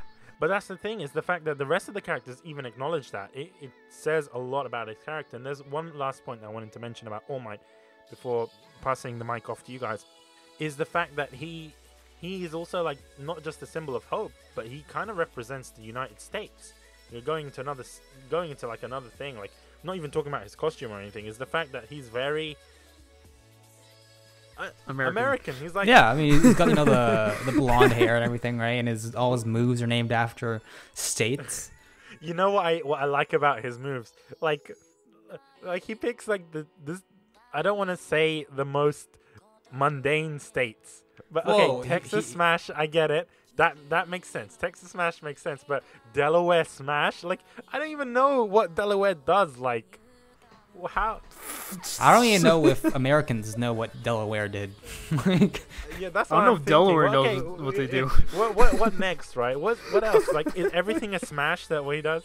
Main Smash. Well, no, they got lobsters, so that's cool. Like, I know that at least. They're famous for their lobsters, but it's like I don't know how to explain it, Kevin. Like, imagine okay, Alaska Smash would be badass. Like, I'm not gonna lie, that would be sick. But naming it after like North, like what? Like one of them was like North Dakota Smash or something like that. Like, what happened to South Dakota? What about that? I mean, I think his inspiration. I think it was mentioned that like his inspiration comes like from American superheroes. Yeah. Like, I think his design is also And not just like his comes inspiration, from but also, it's clearly the intent, right? When he was designed. yeah. Because he even has like the shading and like the shading, the smile, like all of it just kind of resembles like Yeah, it was Superman, like, honestly. like Just heroes his- like his super Superman buff or shape and like, shit. yeah.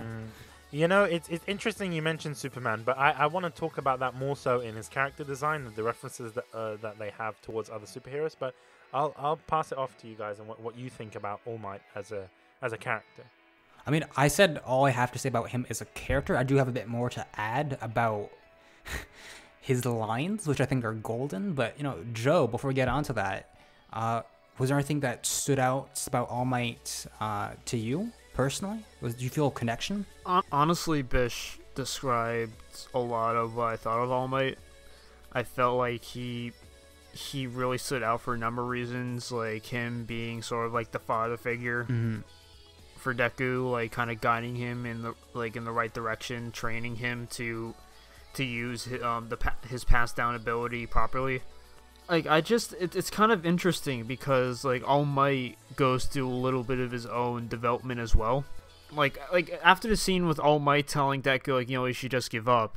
Like, you kind of see like All Might is kind of like in this like kind of slump, I guess. I don't know if I should call it that, but you could tell that like He was doubting him, right? He's doubting Deku. He's like, he's not as heroic as like you would have thought he was. I thought that was what the show was gonna be going for. I thought it was gonna be like, All Might looks very heroic, but in reality, he's kind of like he doesn't put as much of a smile as people think he does, like figuratively speaking. And then I feel like when he saw like Deku like going in mindlessly to, well, not mindlessly, but like recklessly to save Bakugo, All Might's kind of like inspired by that. He sees and he's like, what, like, it's like, what, I shouldn't be standing here. I should be like helping them, because he like all Might was really doing was like standing in the crowd and watching them. But like once he sees Deku like go in like so suddenly, he decides he has a change of heart, right? Yeah. Yeah, he kind of has like a bit of a change of heart, and then All Might, I guess All Might is like, what? Like, oh shit, that guy's the main like character. Damn, better give him my power. In all seriousness. Well, no, like in all seriousness, like like inspiration comes to All Might. He's like, this is the person that deserves to have one. Definitely, for all. yeah. I mean, I think it was in that moment that he realized, shit, this kid is a lot like me when I was younger. Right, because before, right, he didn't get to see, right, he didn't really yeah. get to know Deku, right? He just heard about how Deku was super passionate, and he, to him, I think Deku was just like another mega fan, another fanboy. But when he saw Deku, right, yeah, that's kind of what I got too, right? He was like, oh shit, he's not just talk, right? He puts his, what is it? Puts his money where the mouth. Yeah, there we go. Exactly. Yeah, right. He sees that he has the characteristics of a hero, right? He doesn't have the powers, right? But that can be solved simply by giving him all for one. So that was definitely a divisive moment in their relationship. We were talking about his American influences before, right? And I noticed that he has a lot of English lines throughout the anime, right? And usually, I'm not gonna lie, when they use English voices in anime, right? In the sub, that is, right? Not talking about the dub here. They tend to sound like English. Yeah, it sounds like English, right? And it just sounds bad, right? Because they're trying really hard, but it just doesn't sound good and all that, right? It's just annoying and cringy, right? But when All Might does it, I found an MHA, right? He's one of the few characters that I don't mind speaking English, right? The other one is Rika. It's just the voice is so well done, right? It's over the top, it's funny, right? Where it's like, oh my goodness, or like nonsense, right? Just the emotion, or his funny voice coupled with his I think it's just form, because he's right? like his voice is so grand. Yeah, Like, because it's there's so, a contrast like, over the between top.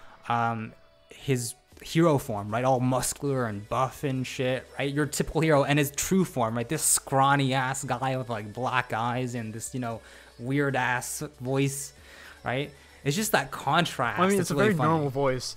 Not when he speaks in English, though. Right? He's always like over the top, I find, when he speaks in English, right? He's really expressive. Well, with I it. mean, like when he's like in his like true form. Oh, yeah, When he's yeah. like his muscles are just. He's like, your gone. typical It's- like he Batman, kind of tough guy character, okay. That was one of the things that really stood out to me that I found really memorable, right? So props to the voice actor for All Might. It just made the character all that much better, right? Because the writing for him already makes him a very sympathetic character, right? He's a model and a mentor that people can gravitate towards, right? Both the characters and the viewers. But man, the voice acting, I find, just just cranks it up to 11, in my opinion, for his character. Right, like without a doubt. Like I love the voices. I love the voices of both Deku and All Might because they both had this level of like emotion. You could kind of, they sounded a lot more human than like most voice actors I've heard. And yeah, it shows in the action scenes as well, as we mentioned in our favorite moments, right? Like the baseball scene and all that. So job well done for having such well-rounded main characters, both in writing but also in their expressiveness, right, through the voice acting. But another character I wanted to talk about, guys, was Bakugo. He's like the second main character in a way. Not quite, but he is a foil to Deku, right?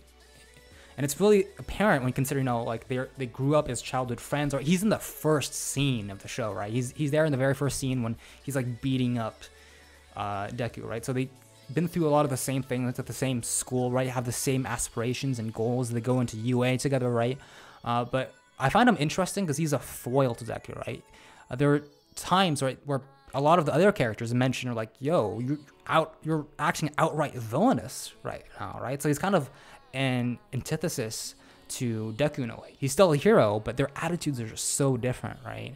And I'd have to disagree there. He isn't, because it's clear that he wants to be a hero. I mean, like anti-heroes also. I mean, one. Yeah. An anti-hero is someone who does good deeds and stuff, but don't really have the same moral compass and stuff as your typical, goody two-shoes white knight hero, right? Like, Yeah, well, I mean, yeah, they're a little more of like, they're not exactly heroes. Yeah. They're like a little like closer to like the villainous side, but they still kind of do good deeds for some reason in the plot. But that's what an anti-hero I know, is. that's what I'm saying. So I do find him to be an anti-hero, right? Because like there's no confusion about it. It was explicitly stated that he is a bully. The first scene of the show is him like beating up another kid, right? And he makes fun of Deku and stuff, right? So it's clear that. Well, the fact that he calls him Deku is making fun of him, right? Like he's trying to call him. He's trying to say you're useless, right? Bakugo is. I mean, I don't want to cut off again, but Bakugo is just a very interesting, complex character to me. He's very complex, like, because I mean that seriously. I'm not even like joking about that. Because. Like, so it's not as clear in the beginning, but like as you progress through the show, you kind of see that what his intentions are actually quite good.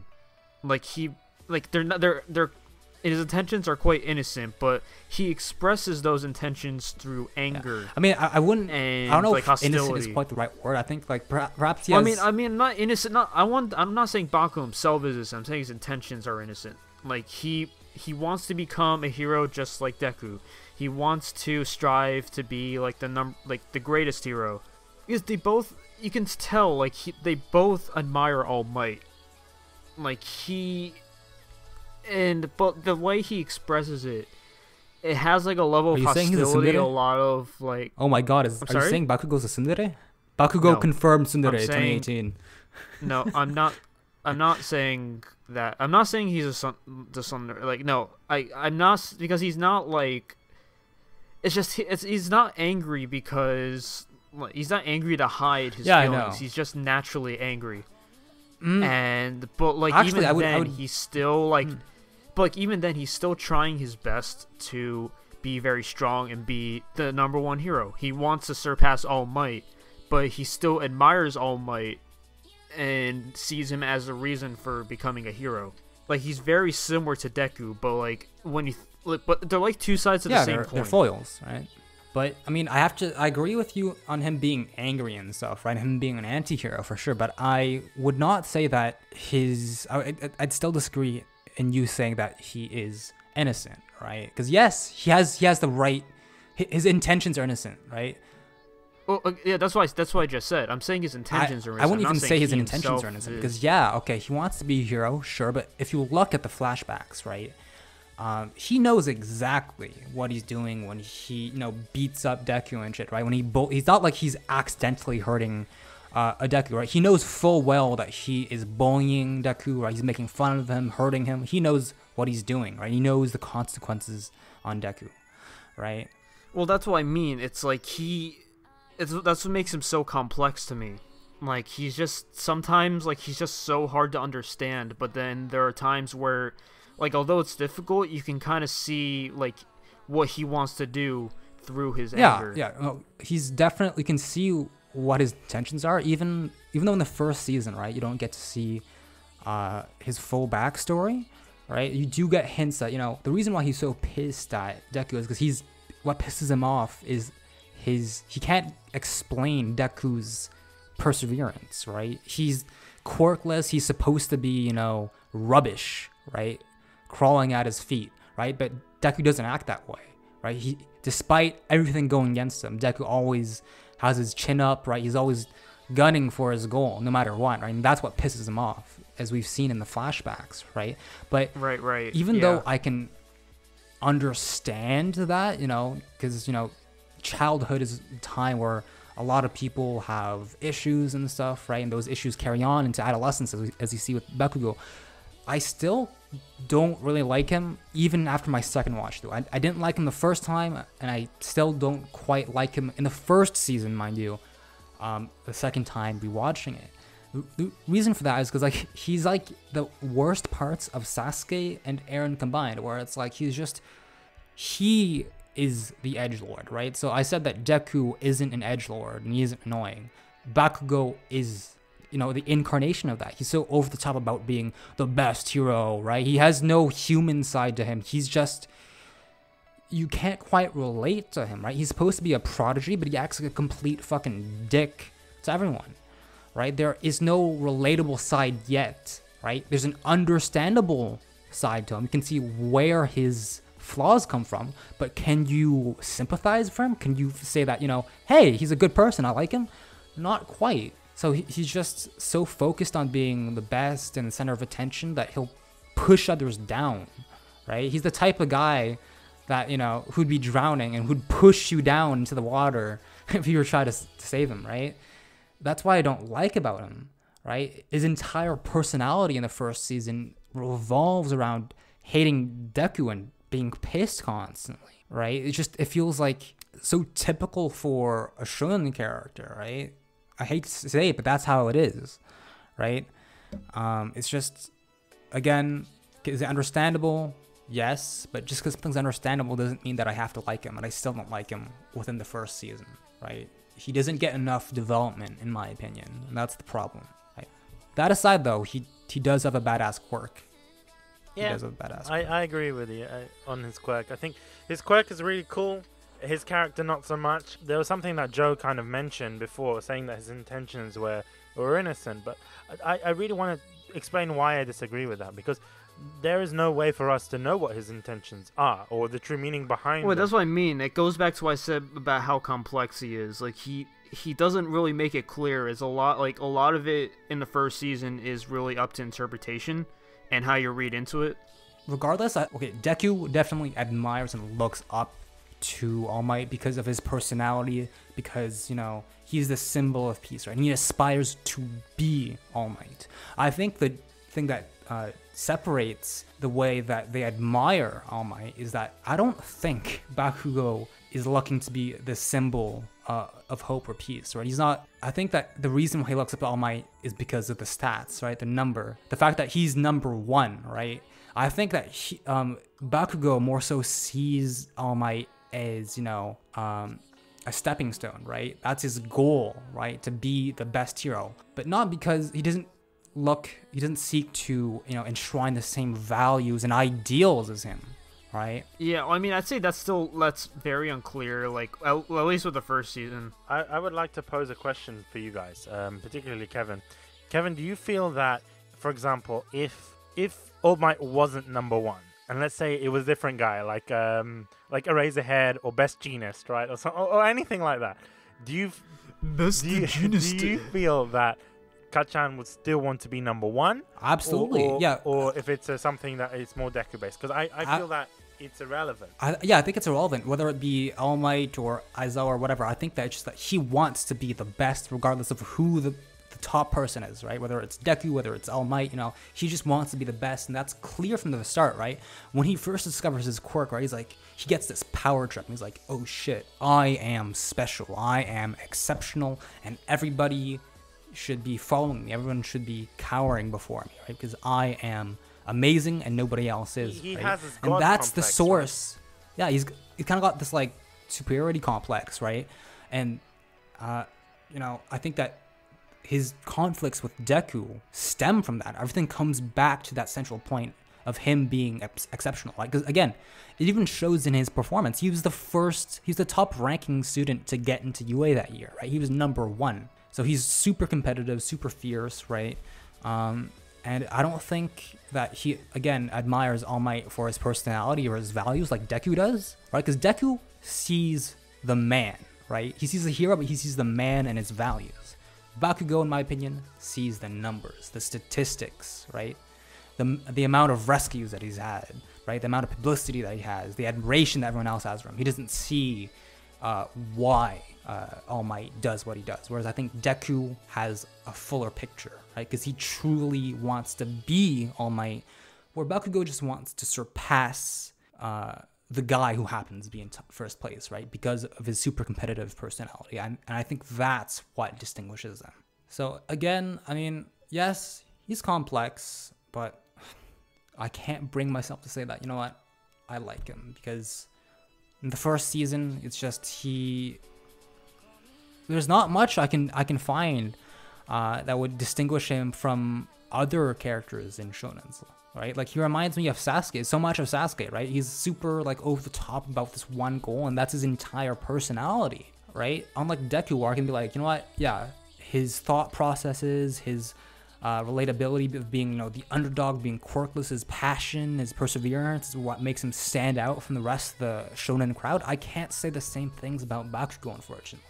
He's just, he's like the Gary, you know, the arch nemesis of the protag, right? That's super angry and super competitive all the time. For now, in the first season at least. That's all I have to say.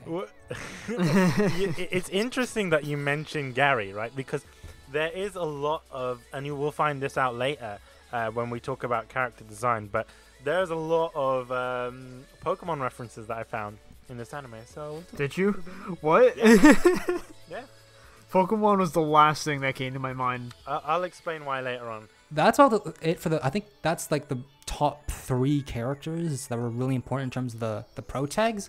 I'm gonna move on to the side cast now, right? And I think I'm gonna get a bit of flack for Ochako. Yeah, I think I'm gonna get a bit of flack for saying that Ochako isn't a main character, right? Because she is, but in the first season she doesn't quite feel like one yet. She feels like a plot device for the most part.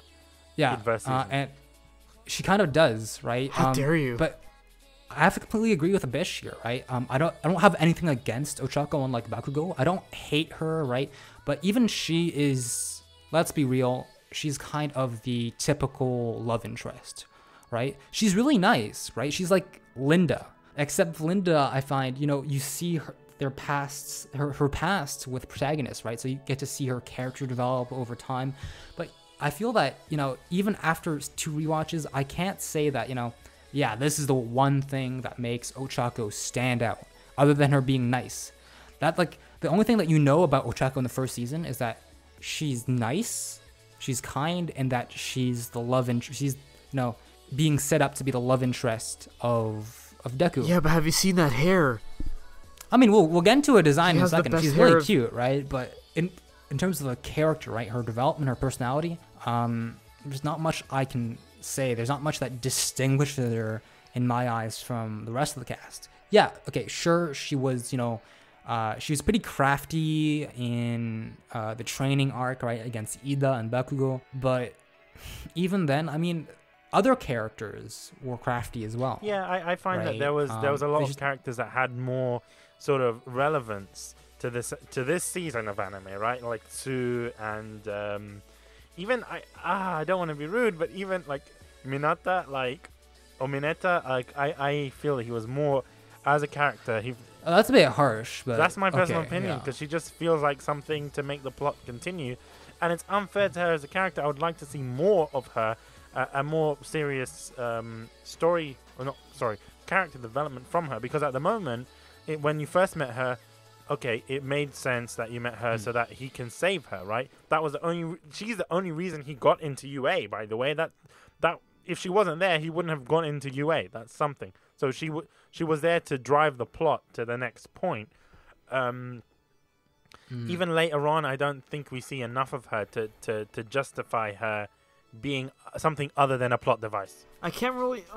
Honestly, I can't really say that as a valid reason, because a lot of if you don't have like certain characters like filling out a certain role, then you're not really like building a story. That's what a plot device is. The stories don't tell. They're important because of what they do in the story, not necessarily because of their personalities. With that like mentality, that you can say like a lot, like pretty much every character is a plot device. Like the characters are what drives the story. Every character can be a plot device, but not every character is just a plot device, and I think that's what makes a difference, right? Because All Might, he's the one who gives the quirk to Deku, right? But you know a lot more about him, about his personality, his background and stuff, through flashbacks, through his conversations, through his actions, right? With Ochako, I suppose now that I think about the first season, she didn't really have much of a role.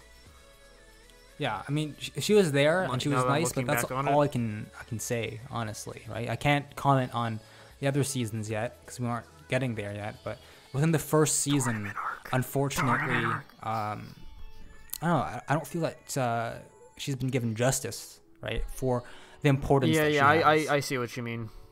Yeah, makes sense. Other than that, though, I think another character who deserves a very honorable mention, and I think that actually, surprisingly, for the amount of screen time that he has, gets a lot more development than Ochako, is Aizawa Sensei, right? Because he's a bad,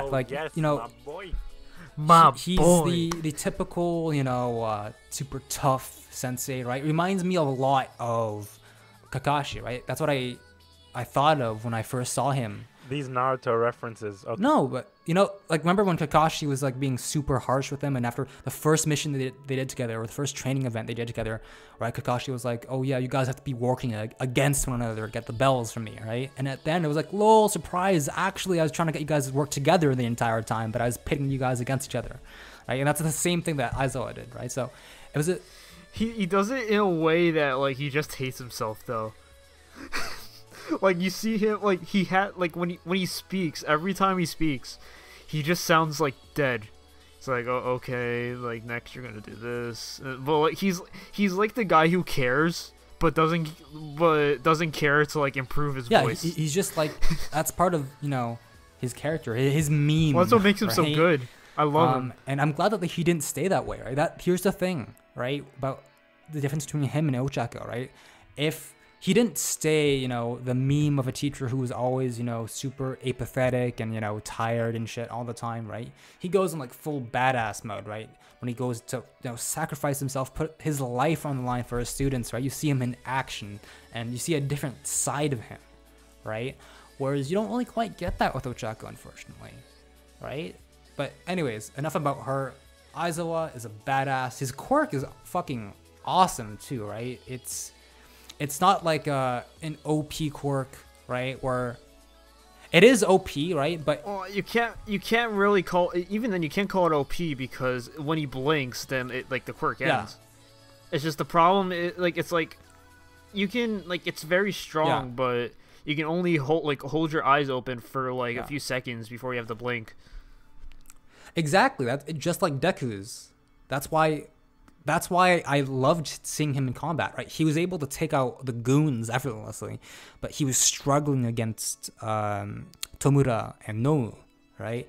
And seeing, you know, heroes have weaknesses, that's refreshing, right? Because no, it gives some depth to them. They aren't just this OP plot device 100% of the time, right? You know, it's interesting with Aizawa is the fact that his quirk, as you mentioned, he's not super OP in the sense that his quirk has its own weaknesses. Like, he can't go up to the, what's his name, the eagle guy. What's his name? I forgot his name. Like, the guy that has, like, body, like, he has the head of like a crow or something. Like, he can't disable his quirk as you know, as mentioned. Or Toru.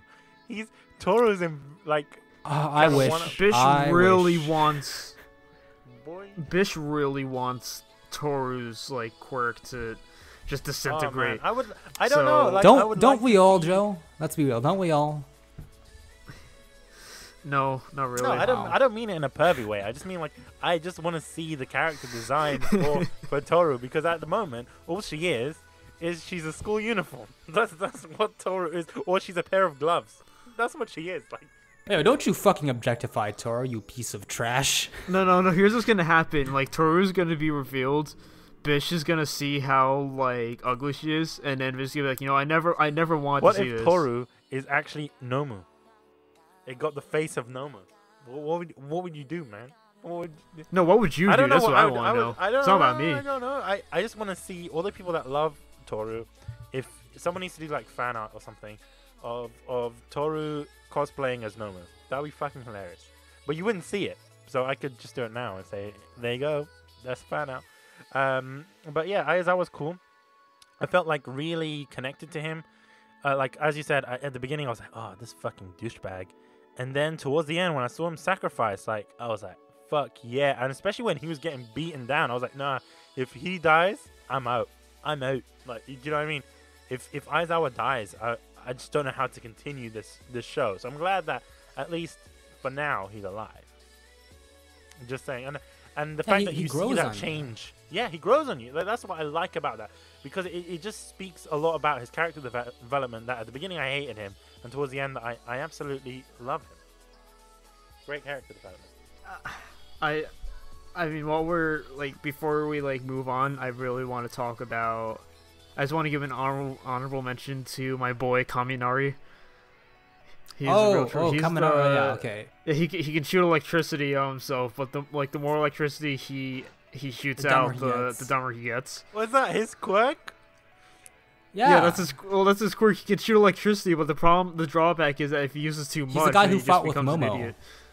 I know that, but I didn't know that. I didn't know that he gets dumb. He's the one who fought with Jiro. Yeah. No, I know that, but I didn't know about his quirk and him becoming, like, dumb because of using his quirk. They give him a couple scenes during the fights with the villains, where, like, he'll use electricity, but the problem is that when he uses too much, like, he'll just be, like, dumbfounded. He basically fries himself. I saw that, and I never understood what was the reason behind it. I was like, why is he, like... No, there was literally text explaining that. Is that was happening? No one fucking reads the text in the anime. Bish was too busy staring at Momo. Sorry, I know, I wasn't staring at Momo. I was staring at the headphone jack girl, because, you know... I love Jiro. Spicy meatball, but what I'm saying is no one reads those texts in the anime unless that's just the frame.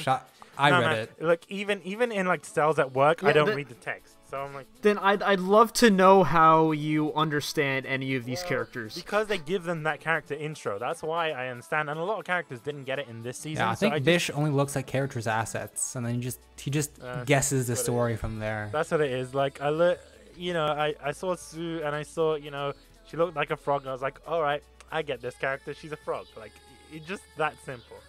Sue's adorable. Yeah, I love there's her. a thing for frogs. Can we talk about Sue? What? Sure. Yeah, I mean, she was by far like the best. My boy. Well, the best heroes. I don't know. I find that she's really cool as a character. Like, I'm not really a big fan of her quirk, but as a character, she's just so quirky. No pun intended. She's very smart. She's very intelligent. She calculates just as much as Deku, I would say, and it's refreshing to see another character that is that intellectual. Yeah, she doesn't feel like a side character in terms of her capabilities, right? She she goes through the same things as Deku, right, during fights. So it's like, oh shit, right? She's not just there as purely as a plot device. She's got some potential. We don't necessarily see her fully coming up to that potential, right? But at the same time, it's there. Yeah, of course. It's like, I want to see more about her in second season because she's such an interesting character.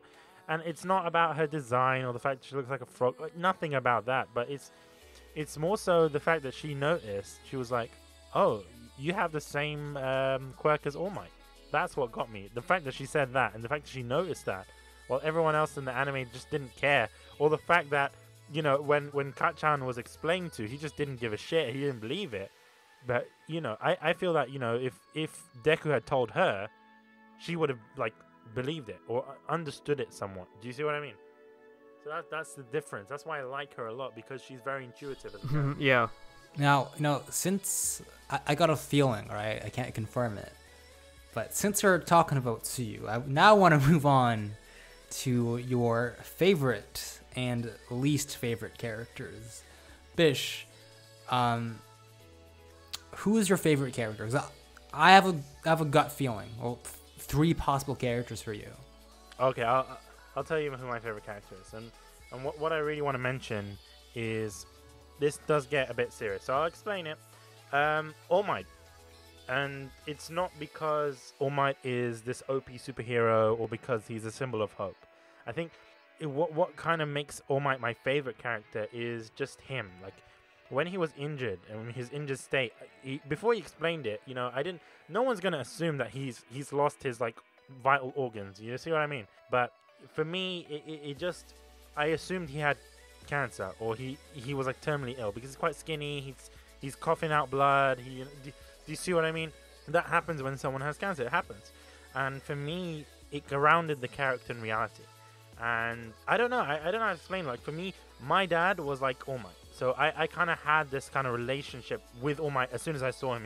He was my role model. He was my superhero.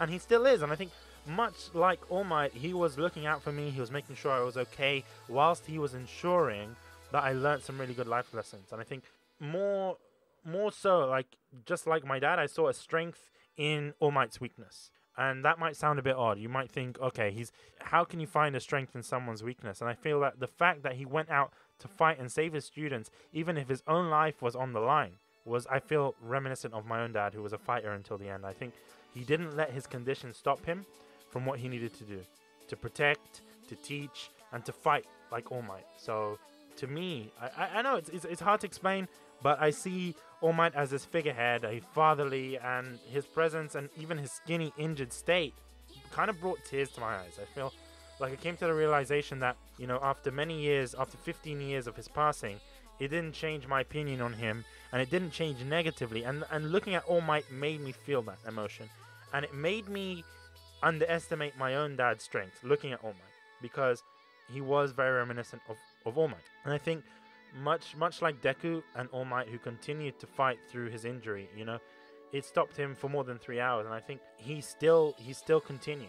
And I don't know, I feel that father figure, that connection, that personal connection to All Might, and because of his injured state, and I think it's a very, I think for anyone who has family members or anyone who knows anyone that's going through a terminal illness, I think All Might can be a very strong role model, because it doesn't. He definitely has a lot of symbolism to him. It does, and I feel that, you know, specifically looking at All Might, you know, when I was a kid, when I saw my dad was ill, it didn't change the fact that my dad was ill. I didn't know. I realized he was ill, but I didn't feel he was ill, because I still saw that All Might figure. Do you see what I mean? just kind of like like Deku, we said earlier, Deku didn't realize. You see the smile, right? That despite all the pain, everything that they're going through, all the sacrifices they have to make, right? They show you that smile, right? To keep you strong, to keep you in good spirits, right? And yes, I definitely agree that All Might is an inspiration for anyone who has a family member who has a terminal illness, right? But even for me, right? I've had uncles and stuff with cancer, but I haven't known anyone personally who has had terminal illness, but I still feel that connection because I find that at the end of the day, yes, he's sick, right? He's got these drawbacks, but he doesn't let that define him, right? I find that All Might is so relatable, and so important as a character because he embodies the parent, right? Not just a dad, but just a parent in general. And more importantly, if I could describe All Might with one word, I wouldn't even say, hero or, strength or whatever. I'd say that the one thing that I think that he embodies to me is, like you said, it's sacrifice, right? And I think that's one of the defining traits of a parent, of a family member, right? Someone who's willing to sacrifice for you. That is to say, they're willing to put themselves at a disadvantage, right? Doing something for your benefit that will not give them any benefit or, more often than not, be a detriment to them because they love you, right? So that's why I find him so important as a character and just so inspiring, right, to viewers. So I can definitely see where you come from. So he was one of my favorites, and kind of talking from that, I feel that Deku also in relation. Are you cheating, man? One of my favorites. 2 favorite characters? Okay.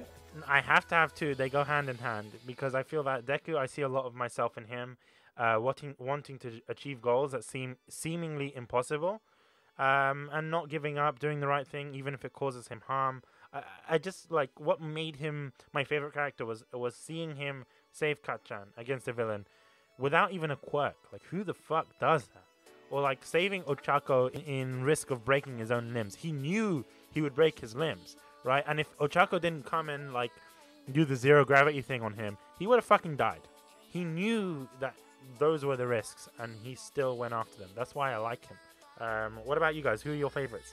Well, for me, All Might and Deku, are strong contenders. That goes without saying, right? And honestly, I would say they're my favorites, right? But aside from them, right, because I'm honestly taking, All Might and Deku being favorite characters as a given, honestly.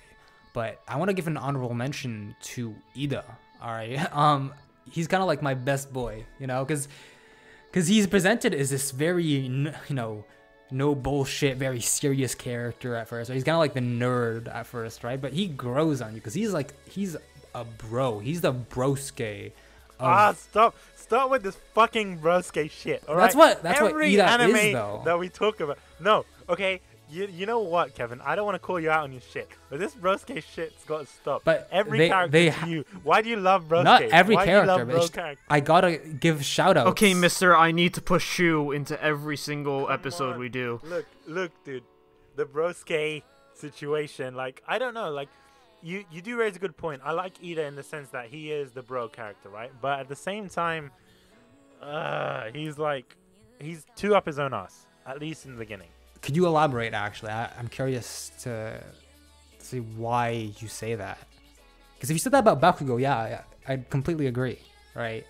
But I find that what distinguishes them is that Ida can be humble, right? When he apologizes and shit, right? And his intentions are truly innocent, right? He wants the best for everyone, right? He is the natural leader, right? And I see, you said that you see yourself a lot in Deku. I see a lot of myself in Ida, right? Being a former cadet and stuff, right? He's so disciplined and, he takes things seriously, right? He has a passion for it. He has the same passion as Deku, right? But he's so serious about it, right? He wants to be a good leader. He wants to live up to his family's expectations, right? That's something that I can definitely sympathize with, right? And he's funny. That's the difference between Deku and right? him, is that Deku doesn't really have people's shoes to fill in, at least not before the quirk happened, but he has these shoes to fill in. Like he want his role model. He has to live up to these expectations for himself for his family. and expectations that his family members have set on him. And it's true. Without And a doubt. like his role model is not All Might. His role model is his brother. Do you see what I mean? So it's yeah.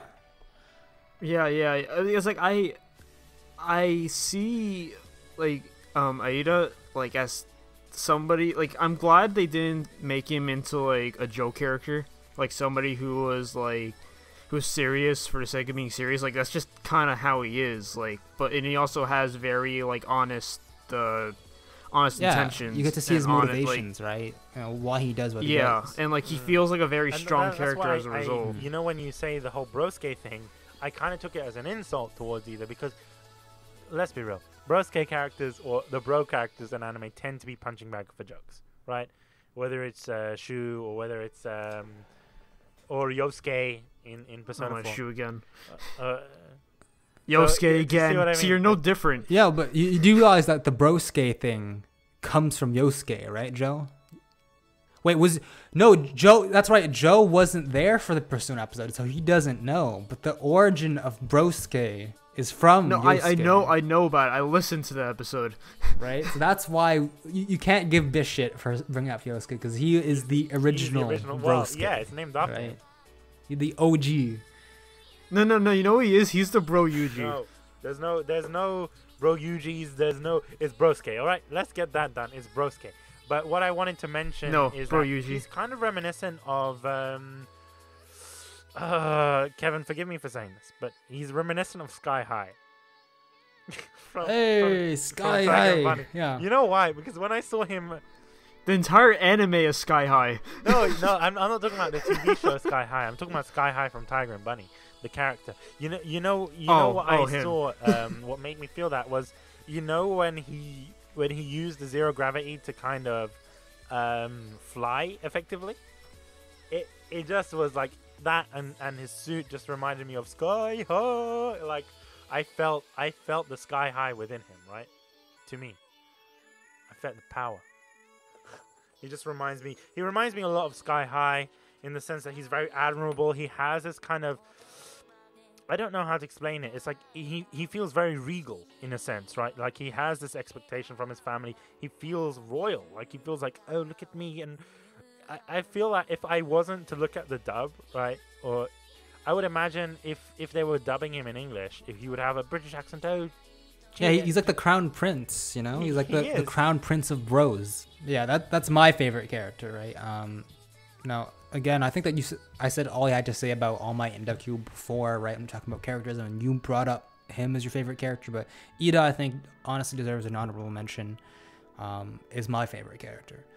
Now, Joe, I'm interested to see who do you have as best characters, other than All Might and Deku, but This is very hard. Okay, why is Ochako your best character? No, she's... Honestly, I can't choose one. Like, honestly, like, I can't bring myself to just choose one because all of them... Well, I mean, most of them... I'm not even gonna say Oyama is part of my favorites in the first season. But, there were so many characters that were just so wonderful to me and kind of resonated with me in some way. Like if I had to choose anybody, I'd have to say Deku because of the reasons I described earlier. But honestly, even if not every character gets the same amount of development, each one brought something to the table that connected with me in one way or another. And kind of made me feel really good. You know what? I want to see what you say next, actually, because I want to find out what your least favorite characters are. Aoyama. For me, it's... But hang on. So, do you connect with Aoyama in a way? Do you speak French? Do you shoot lasers out of your belly button too, Joe? Sometimes. Only on weekends.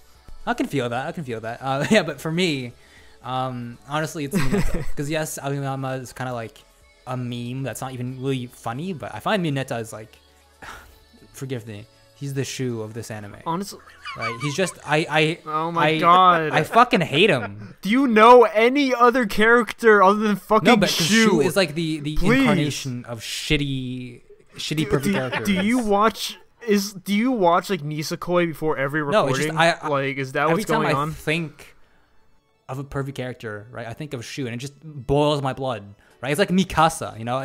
I get angry just fucking thinking of him. Just saying his name pisses me off, right? So that's what Mineta is, right? He's a trope that's necessary in anime. And no, you would lose fucking nothing if Mineta. He's not necessary. You gave Ochaku shit for being a plot device. He's a plot device and a shitty meme. All right, I'm sorry, that's what he is.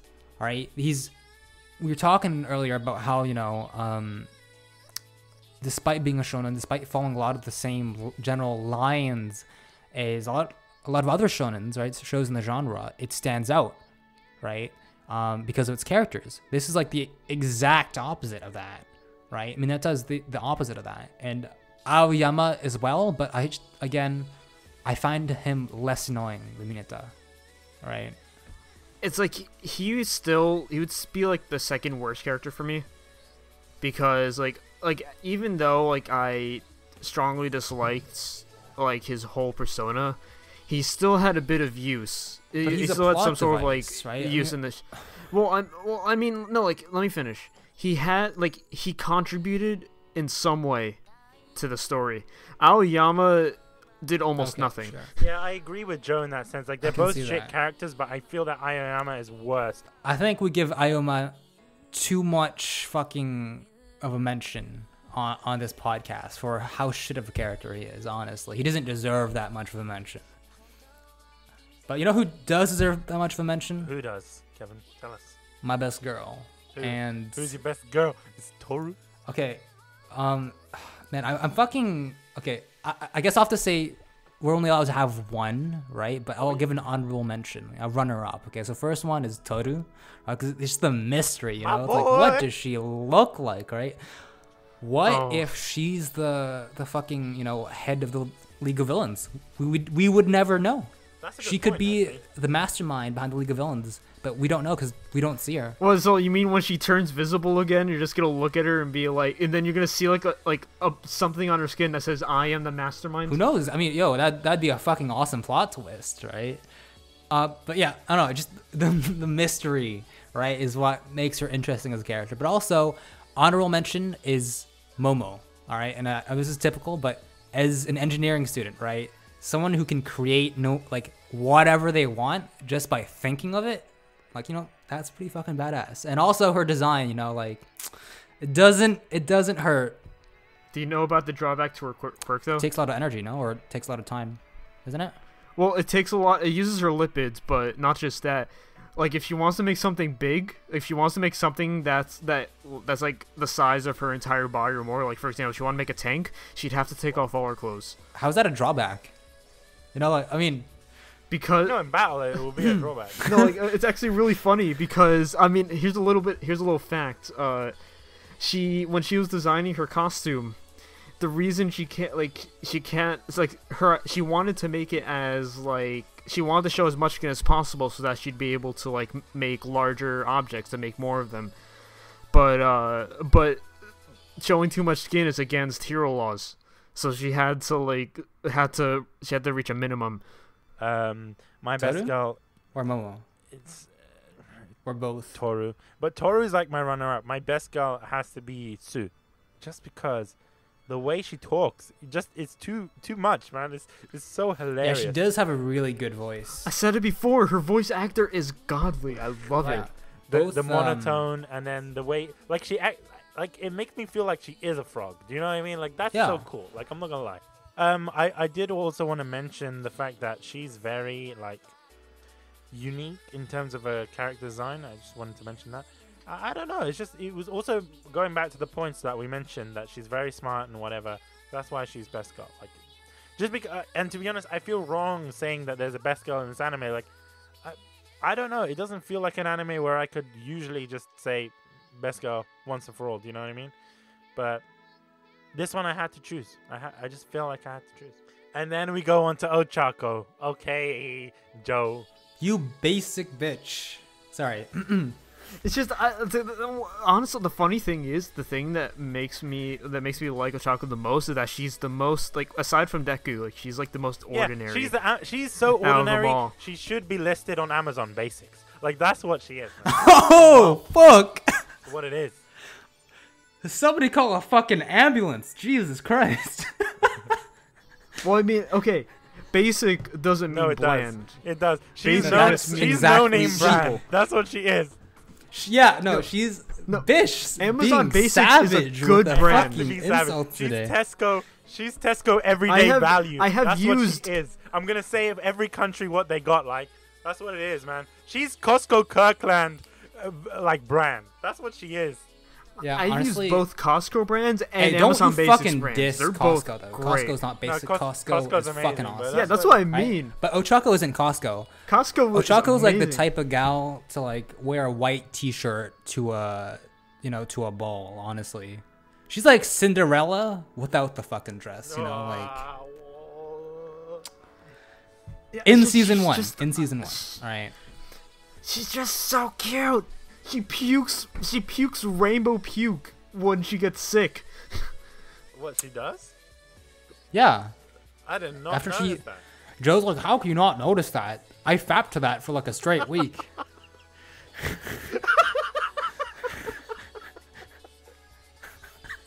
Bish, wait, hang on. Bish, you still with us? Is he? I need to be resuscitated. That's how much I'm laughing. It's too. I know. Usually we shit on characters we hate. I don't hate Ochako. It's just I don't get your. You like Ochako because of the other seasons, right? But we're talking about first season Ochako. No. Right? I mean, no. First season, I really like her. I just there's something about her that kind of like stuck to me as soon as I vomit? saw her. Well, no. What the fuck, Kevin? Oh my Kevin, god. you gave me shit. You gave can't me even shit for argue the foot against that. fetish, right? But this is on another level. What a No, sports. I don't like. I was trying to lean to the point that she was just so damn cute in season 1. She was just like such an adorable character, and she was just at the same time she was also like Deku could like really like Deku and Ochaku like related to each other very well. That's what I really liked.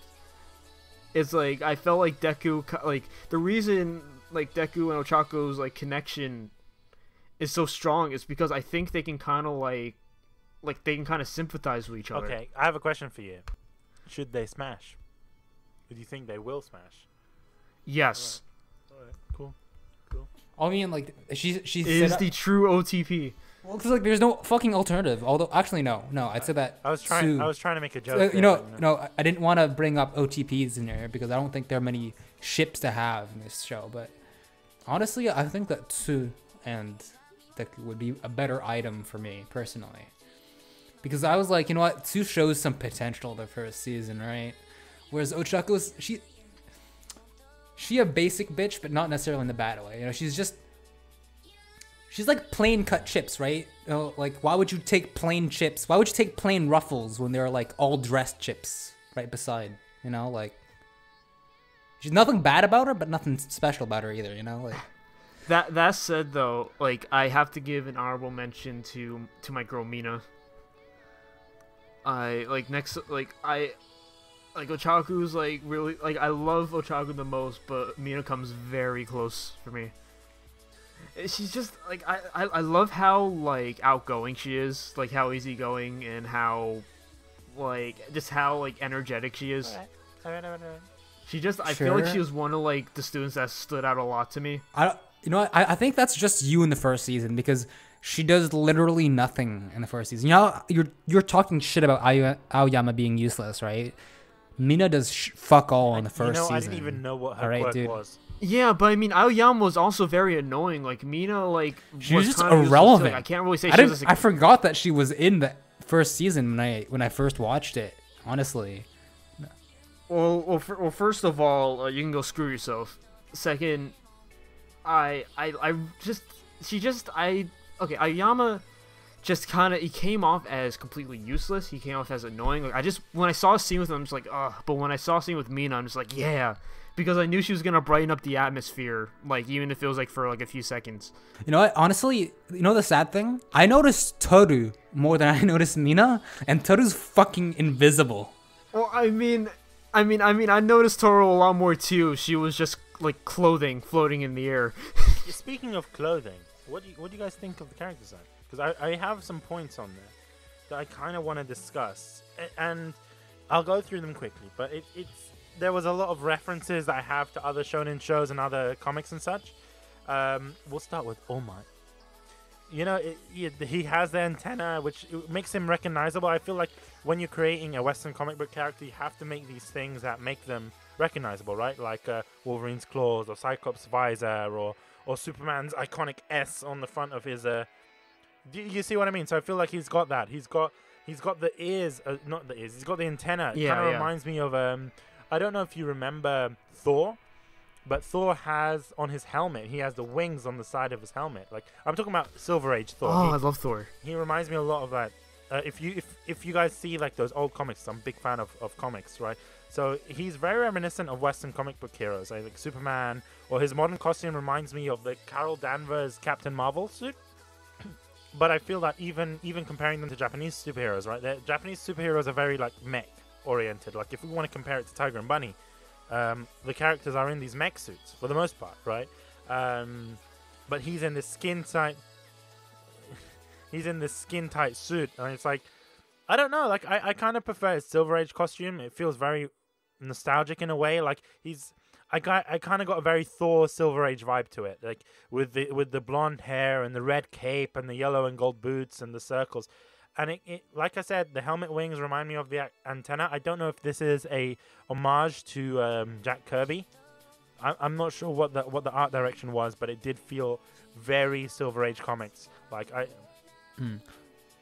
I wouldn't be surprised because that he is the incarnation of Murica in MHA. Yeah, of course he is. But at first I was thinking, oh, mate, he's really Captain America style. But looking more at it, he's a total Thor. I don't know. I think in terms of design.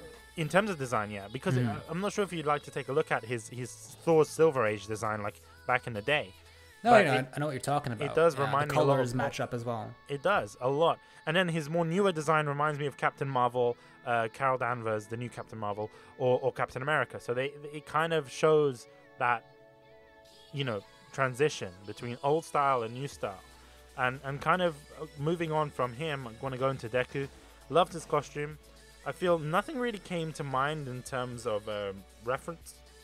But his, I'm glad that Kachan blew up his helmet. His helmet fucking sucked. It was too much. It was a meme. It was a meme, though. It was a meme, but it reminded me, and this is where I'm going to go into the Pokemon shit. It reminded me of Mimikyu. I'm not sure if you guys know Mimikyu from Pokemon. Oh my god, yeah. It reminded me of Mimikyu. So the rest of his costume is great. I like the skin tight green, the mint green. It works really well with his hair and his shoes as well. Like have you noticed that he wears those red shoes all the time, even in his outfit? That's kind of what I get from it. I think the colors work well, especially his hair. And I feel like the fact that he has a plain suit allows for his character to shine more. I feel like that. But yeah. And speaking of Pokemon as well, let's go into Kachan, who's basically Cyndaquil. Do you know Cyndaquil? A fucking pissed off Cyndaquil. That's basically Cyndaquil. Like that's what I wrote down here. And then as I mentioned, Ida, Sky High. But Ida has this kind of Studio Sunrise vibe to it. Do you see what I mean? Because he's the only character that is a mech, right? Effectively, in terms of his costume design. Yeah, he's more traditionally Japanese design. Yeah, Japanese superhero. It's kind of cool to see more Japanese designs coming through, especially with Shoji. Oh my god. You know Shoji, right? The tentacle guy. Ryu Hayabusa. He reminds me a lot of Ryu Hayabusa from Dead or Alive and Ninja Gaiden.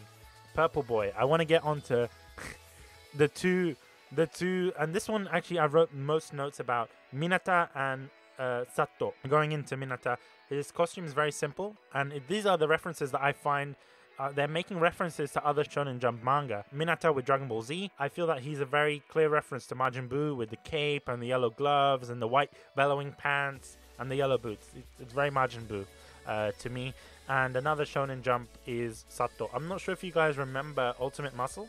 No, not me personally. I remember it a lot because they aired it in the UK on Toonami. Ultimate Muscle, specifically Kid Muscle within that. It was a Shonen Jump show. So the mask with the hair coming out from the mask and those massive dumb lips just reminded me a lot of Kid Muscle. I don't know.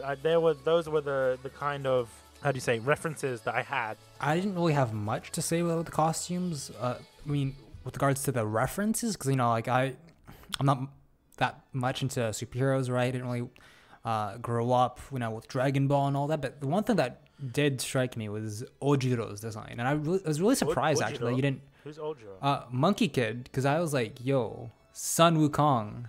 Right, he didn't remind me of Sun Wukong. You know what he reminded me of? He reminded me of Squirrel Girl mixed in with Luke Skywalker. And forgive me for saying Luke Skywalker, but you know that robe that Luke Skywalker wore in the Star Wars films? Like the white robe? Yeah, the white one, right? He has like a karate robe Karate as well. Kid type thing. So it reminded me of that. That's what I said, but I don't know. Maybe people would disagree, but he wasn't standing out to me, just mainly because his quirk wasn't stand out. He's basically a squirrel. Joe, what did you notice with regards to character design? Do you have any notes? Really, I don't want to talk about any design specifically. I just really want to talk about the designs in general, like something like things they shared. Like the biggest thing I noticed is that there were a lot of characters that, like, as far as character development is concerned, weren't all that significant. But if I have to applaud the show for anything, like, it's just the designs for each character were so, like, unique. Like, each character stood out in their own way, and that's what I really like. Like, I hate it when characters look the same, because then it's difficult for me to remember them, and, like, it doesn't give me much of a reason to care about them. But because the characters were designed in such a way that they all, like, stand out and are, like, so colorful, I felt like there isn't, like, a single character that I just do not remember. Like, each character is memorable to me. They're just visually for one reason stunning, or another. right? So even if their actions don't necessarily stand out, their appearance does, right? Right, exactly. They have, like, a lot of color to them. Like, all their outfits are, like, insane. Like, they stick out, and it's great. Yeah, they're contrast. Like, there isn't one costume that looks the same as the other. There isn't one, like, character design that looks the same as the other. Even though we had a lot of tertiary characters who were just there for the first season, I agree. I don't feel that any of them felt like, background characters in terms of design, right? There was never one moment where I was like, wait, who's that character again? I've never confused two of them because they're so drastically different in terms of their quirks, right? But also their hero costumes are really well designed, right? And that's one of the strengths of the art style of this show, right? Just the way that each of the characters stand out, right? The way, but also the atmosphere of My Hero Academia, right? I find that the cities feel alive and stuff. They really do a good job of bringing the city to life, right? And making it feel believable, right? So that's definitely one of the plus sides to the art style, in my opinion. One thing I do have to add, though, is that it's great. I really like the colors they use. They're really popping, right? And that's really important for hero costumes, but also in action scenes, right? The only nitpicky thing I would have to say is that I wish there was a bit more distinct, I guess inking is the correct term to use in this case, but a bit more distinct lines, right? For the contours of the characters, just to make them stand out more from their environment, right? That would help with action scenes too. I'm thinking of Attack on Titan or One Punch Man, right? Where those shows also have great art, right? But are also renowned for their style, right? Those thick lines with contours really make those characters pop off the page, right? Exactly. It's really all about just how the characters are drawn and how they're, like, brought to, like, the big screen. Mm-hmm. Like, I think the best part about it too is that, like, the anime does a very good job at replicating the manga's original design. I think that's really that's the biggest thing is because it's, like, Studio Bones too. Like, they tend to be very faithful to their works. One thing that I wanted to mention, you were talking about having them pop out on the page, but I feel that the anime does a lot more other things that kind of have them stand out. Yeah, it adds color. Not so much on the color, but I feel like in terms of how the characters are drawn, at the beginning I did note, and one thing that kind of put me off the anime initially, other than the hype, was the character design, like the art style, sorry, of the characters. The fact that they had these massive eyes, these big heads, and quite skinny bodies in comparison. Like they look like bubble heads at one point, and then they have these massive hands. And I thought, why? It freaks me out to see people with basketball players' hands. Like, do you see what I mean? Like, it's reverse Trump effectively. So, all right. What? Yeah, you know how Trump has Excuse me? small hands. This is like the opposite of that. Like these are massive hands, and It's like gorilla hands, you know? It freaks me out. Like I learned to realize why that was whilst watching the anime, and I feel that if I was reading the manga, I wouldn't have understood why the hands were so big. But the reason being is because there's a lot of hand-to-hand combat, so they want you to focus on that combat. So they make those hands a lot more distinct on the characters, so that your eyes are drawn to what's happening, where the punches are being hit, etc. I never really thought of it like that. Like, that's something I noticed, the large hands, but I never noticed like its purpose. Yeah, I mean, come to think of it, I only really noticed that with All Might, really. But yeah, you do make a good point that it does, considering how much close quarters battle scenes there are. Yeah, especially with Aizawa and stuff, it really makes it emphasizes the intensity of the action, right?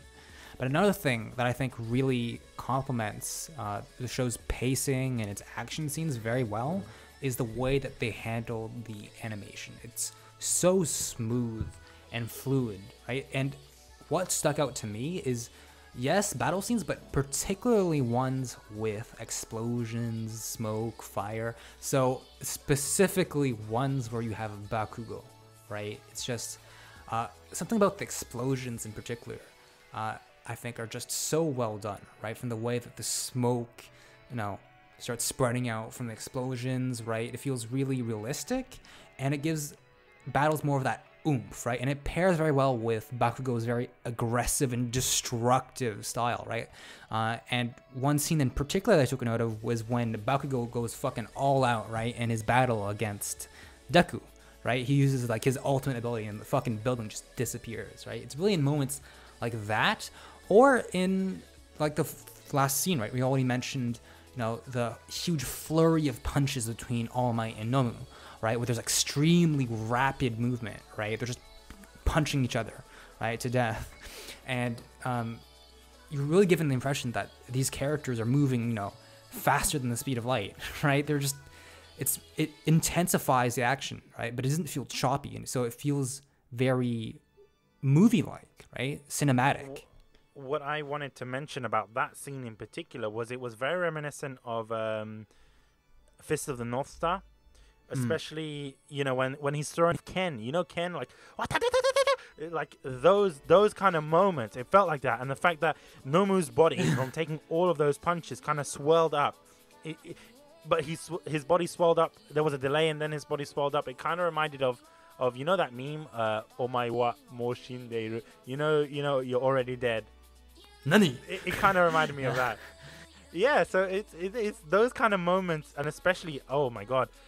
You mentioned the fluidity, and I like how they weren't dropping frames when they were punching. Do you see what I mean? Like, imagine if they had dropped some frames whilst the punching would happen. It would look so choppy and so, like, I don't know how to explain it. Like, it would look so out of place, but it was so fluid, and I can't help to think that there was a 3D animation sequence during that, because it does.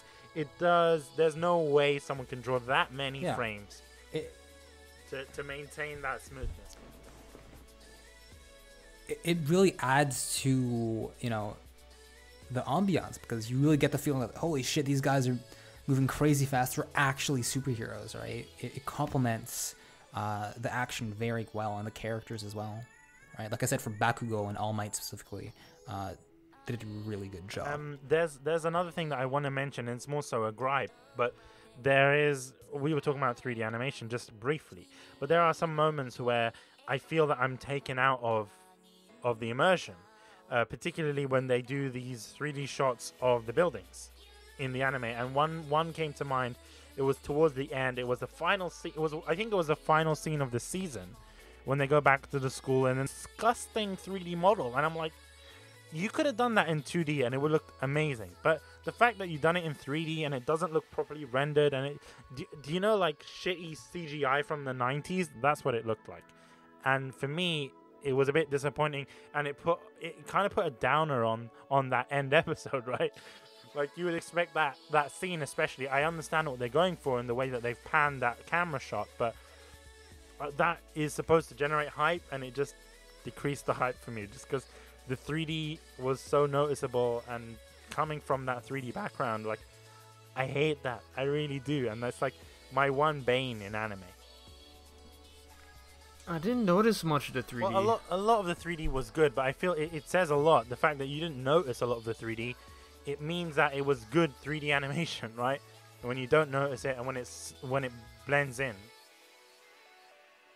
Oh yeah, I mean when it blends well with like the animation itself. Like sometimes, like a lot of the time, 3D animation just it doesn't sticks out work like a too sore well. thumb when it's used And incorrectly. maybe as it sticks out, yeah, it sticks out in the worst way. Funnily enough, now that you guys mentioned that, come to think of it, the only time that I noticed CGI being used, right, was in the entrance exam arc, right, with the big robots and whatnot. And I know that I said that usually when you notice 3D CGI, it's bad, but in this case, it was think it's hit and pretty miss. well done. Right? Could have been. I've seen better, but I feel that the 3D aspect of it really added to the scale of the monsters, right? Because they used CGI for the giant robot, the one with the 0 points that Deku smashed to pieces, right?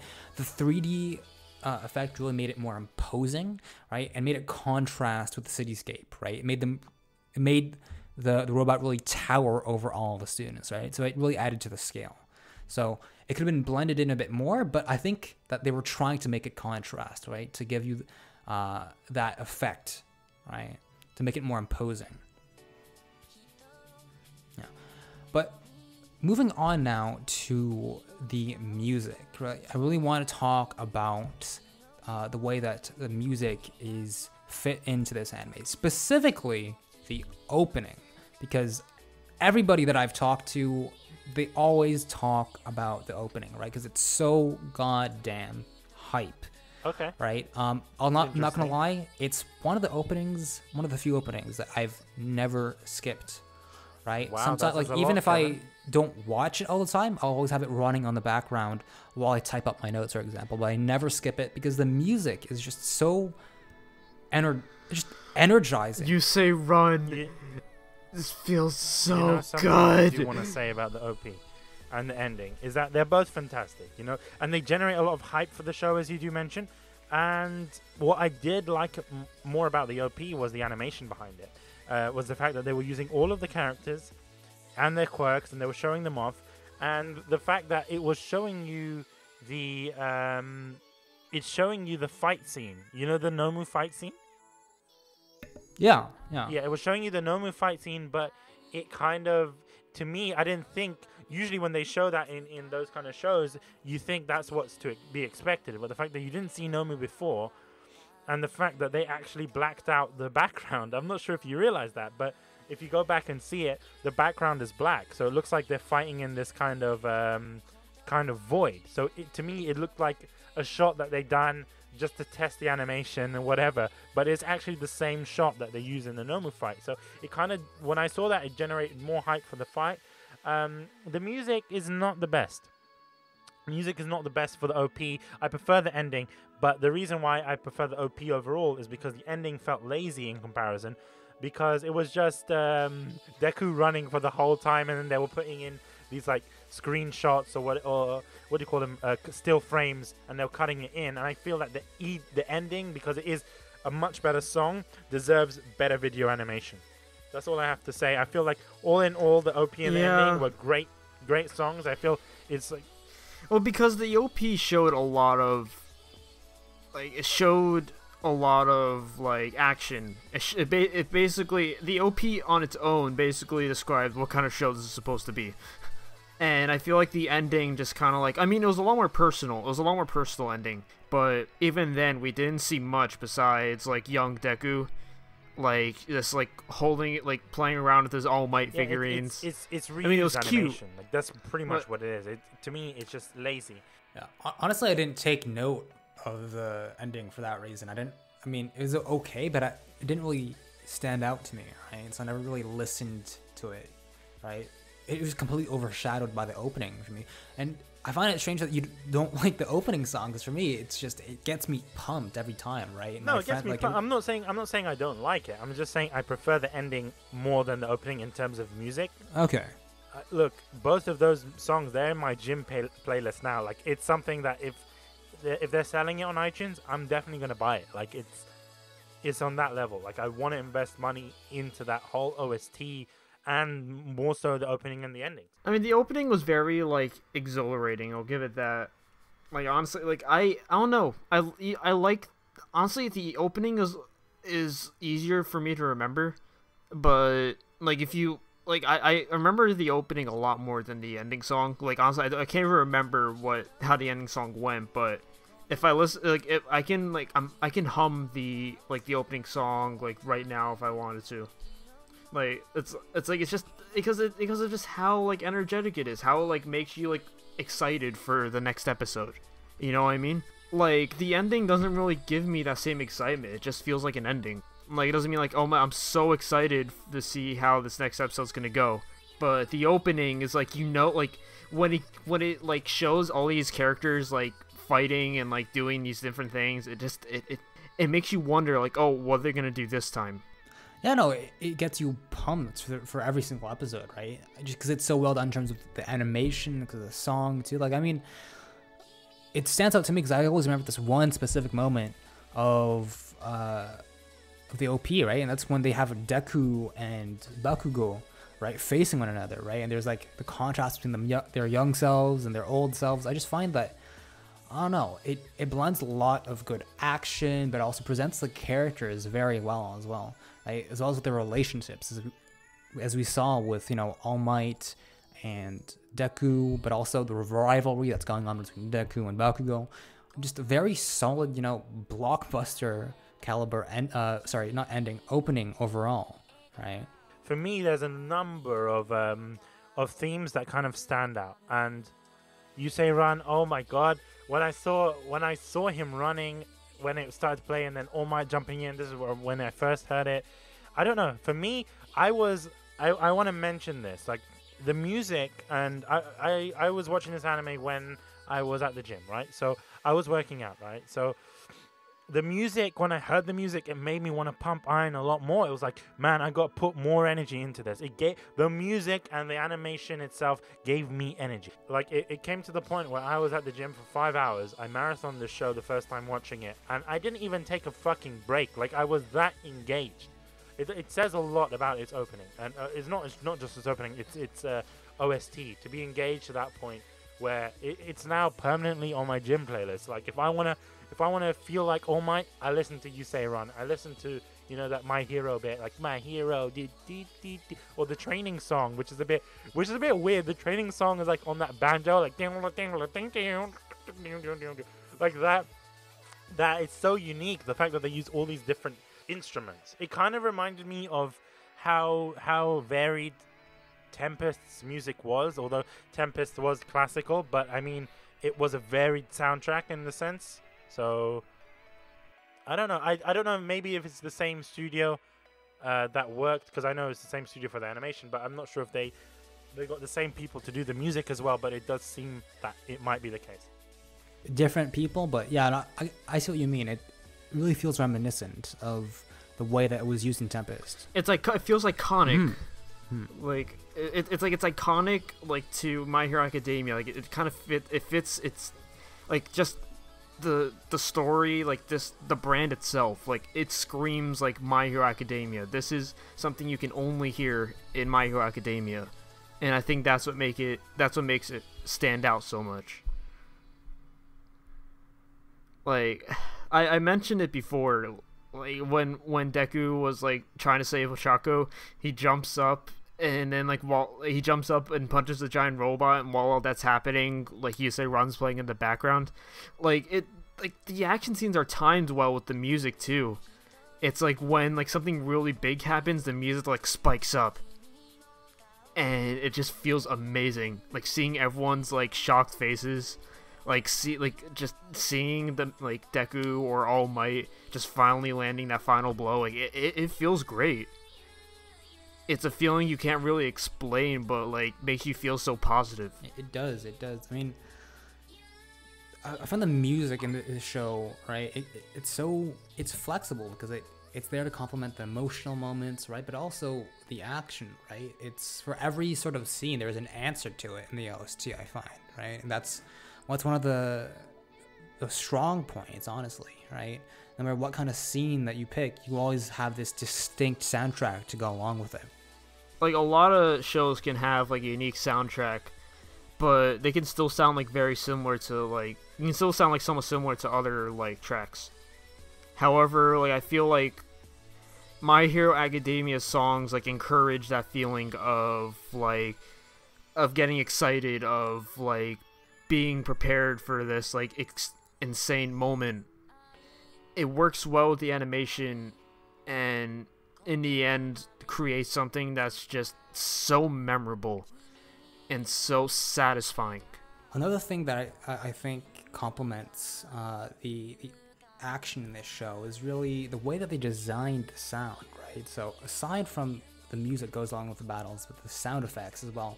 I'm not gonna lie, I don't really usually take note of this in for sound effects. Usually, like, you know, I find them to be okay or whatnot, but they never really, you know, strike me. But in My Hero Academia, I find that you can really tell that they spent a lot of time making sure that sounds are realistic, right? And that really shows in the final arc, right? When you have all of those battles going on, right?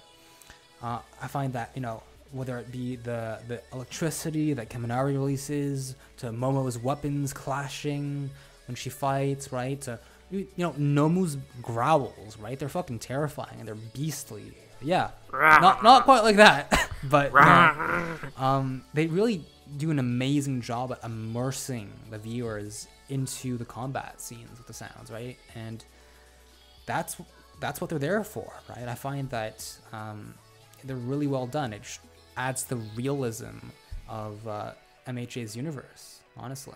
I don't know if you guys noted anything else about the sound effects, but that's what I took away from the first season here. I mean, I didn't really think about the sound effects until you really brought it up. Honestly, it's not something that really stood out to me, like, for that reason. It's just, I didn't really, like, think about it until you mentioned it. Because I don't really, like, expect really good sound effects when I watch a show, but that's not to say the show doesn't. It's just something I don't really expect. But, what about you, Bish? Like, what do you think of, like, the rest of the audio? Same sort of thing in terms of the audio. I think I really enjoyed the sound design that was used. I didn't necessarily notice it, but I feel that it says a lot about it. Like, you don't, like I mentioned, I think in one of the first Kunai episodes, I mentioned, imagine an anime without music or without, you know, sound effects or whatever. If you're watching it silent, it's not the same. So I feel that there's a lot of things behind the scenes that are also doing wonders for the show, and that's all I have to say about it. But overall, though, guys, I want to know. Now, we usually talk about gripes and grumbles at this point, but personally, for me, I think that I've said most of mine, right? Like, in terms of the characters, they're all really solid in terms of design. Some of them are annoying, like Mineta, but that's a very small portion of the cast. Most of the cast feels really well-rounded, right? A lot of them have even side characters, like, do have potential and stuff, right? In terms of the music's very solid. We've got solid main characters, right? Personally, I can't really say that I have any, you know, true critiques for this show, honestly. It feels kind of awkward to bring it up, right? So they're small nitpicky things, but it's true. It does. It's not something that we've ever done on Kunai, like, not have these kind of gripes and grumbles for the show. That's not to say that the show is not perfect. There's by any means, it's not a perfect show. There aren't any fatal flaws. I don't right? see that No there is Achilles anything heels, for me to... there's nothing that is... Exactly. There's nothing much that I can critique it. And I kind of want to go more into, should you guys want to see a second season? I'm presuming you guys have already seen the ending of the first season does set up the second season pretty damn well, I find. Yeah. again, the final arc is just so solid with all the action, right? It gives you a good taste of what the full potential of this show is, right? Because at the beginning, it's kind of slow. Deku isn't at his full potential, right? He's not quite there yet. But once the ball gets rolling, it starts fucking rolling, right? So yeah, it's one of those cases where like the show's flaws are almost always like overshadowed by everything it does right. And I feel like that's what kind of helps My Hero Academia maintain its momentum. Yeah. So, considering everything that we've talked about today, I want to know, what is your overall opinion of the anime, right? Who would you recommend this to? Because for me, I think it's one of the few times, or it might be the first time on Kunai actually, where I can confidently say that I could recommend this show to anyone. Honestly, this is like the gateway show, I think, because it's got a bit of all genres, right? Really solid action. People love superheroes, right? Marvel's huge, right? So I think that this is familiar but unique at the same time, right? It shows the best sides that shonens have to offer, right? So it's very flexible. There aren't any, again, fatal flaws to it that I think might turn people off, right? Unless you're just not into the setting. But even if superheroes don't particularly interest you, right? I like to think of what Bish said at the beginning of the episode, right? He wasn't really super keen on jumping on the hype train either, but just the strength of the characters, right, pulls you in by itself. So I think that, this is a show that anybody can pick up, whether you're familiar with anime or, a veteran, right? It's just very flexible. Yeah, if you're like new to it, or if you've like watched it for a while, it's like it has a lot to offer for you. You know what I think this is? I know this sounds a bit dumb, but I think this is even. I want to go at one point further. I think this is the kind of show that you can watch with your with your mum. Like, do you see what I mean? Like your parents, I think, would even enjoy this show. Yeah.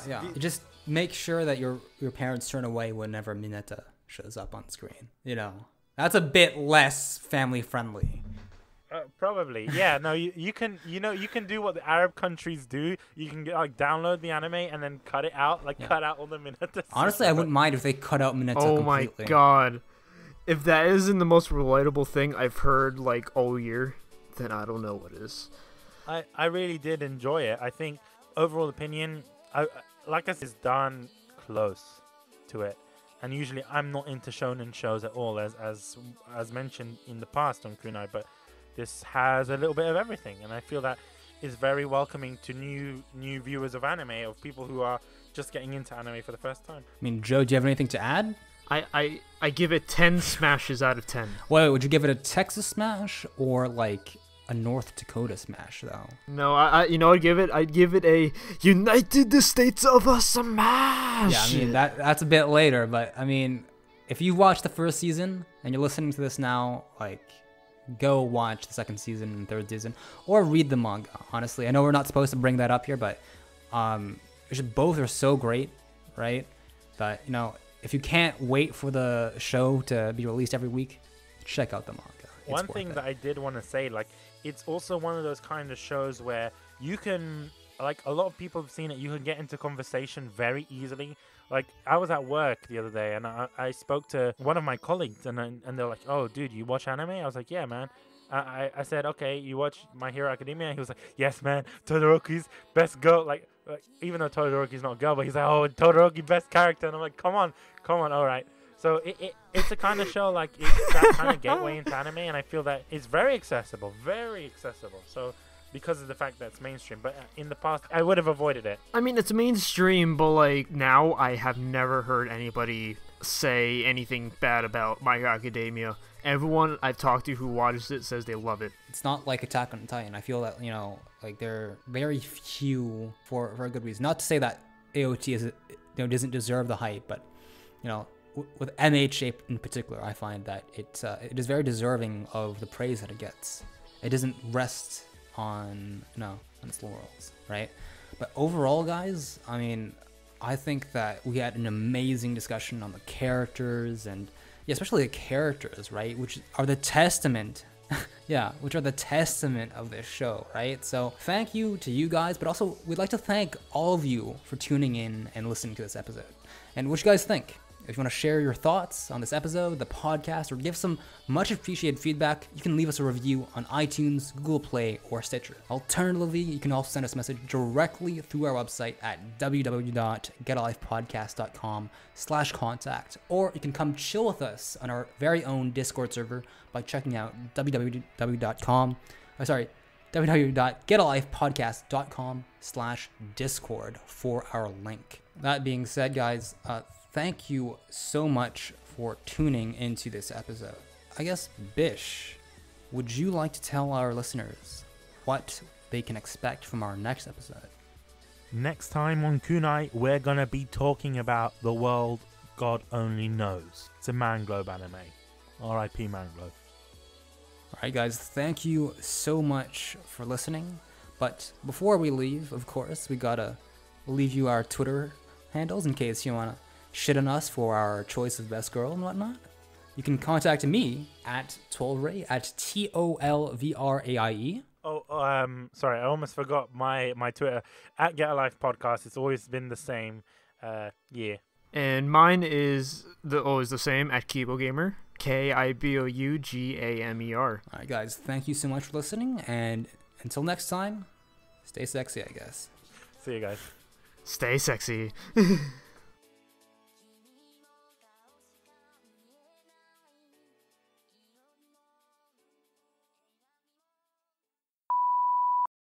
With your mum. With your mum, yeah.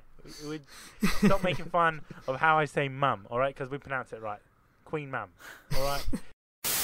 And on top of that, they lost the opportunity of making him have dick lasers. I think that would have been a lot more funny.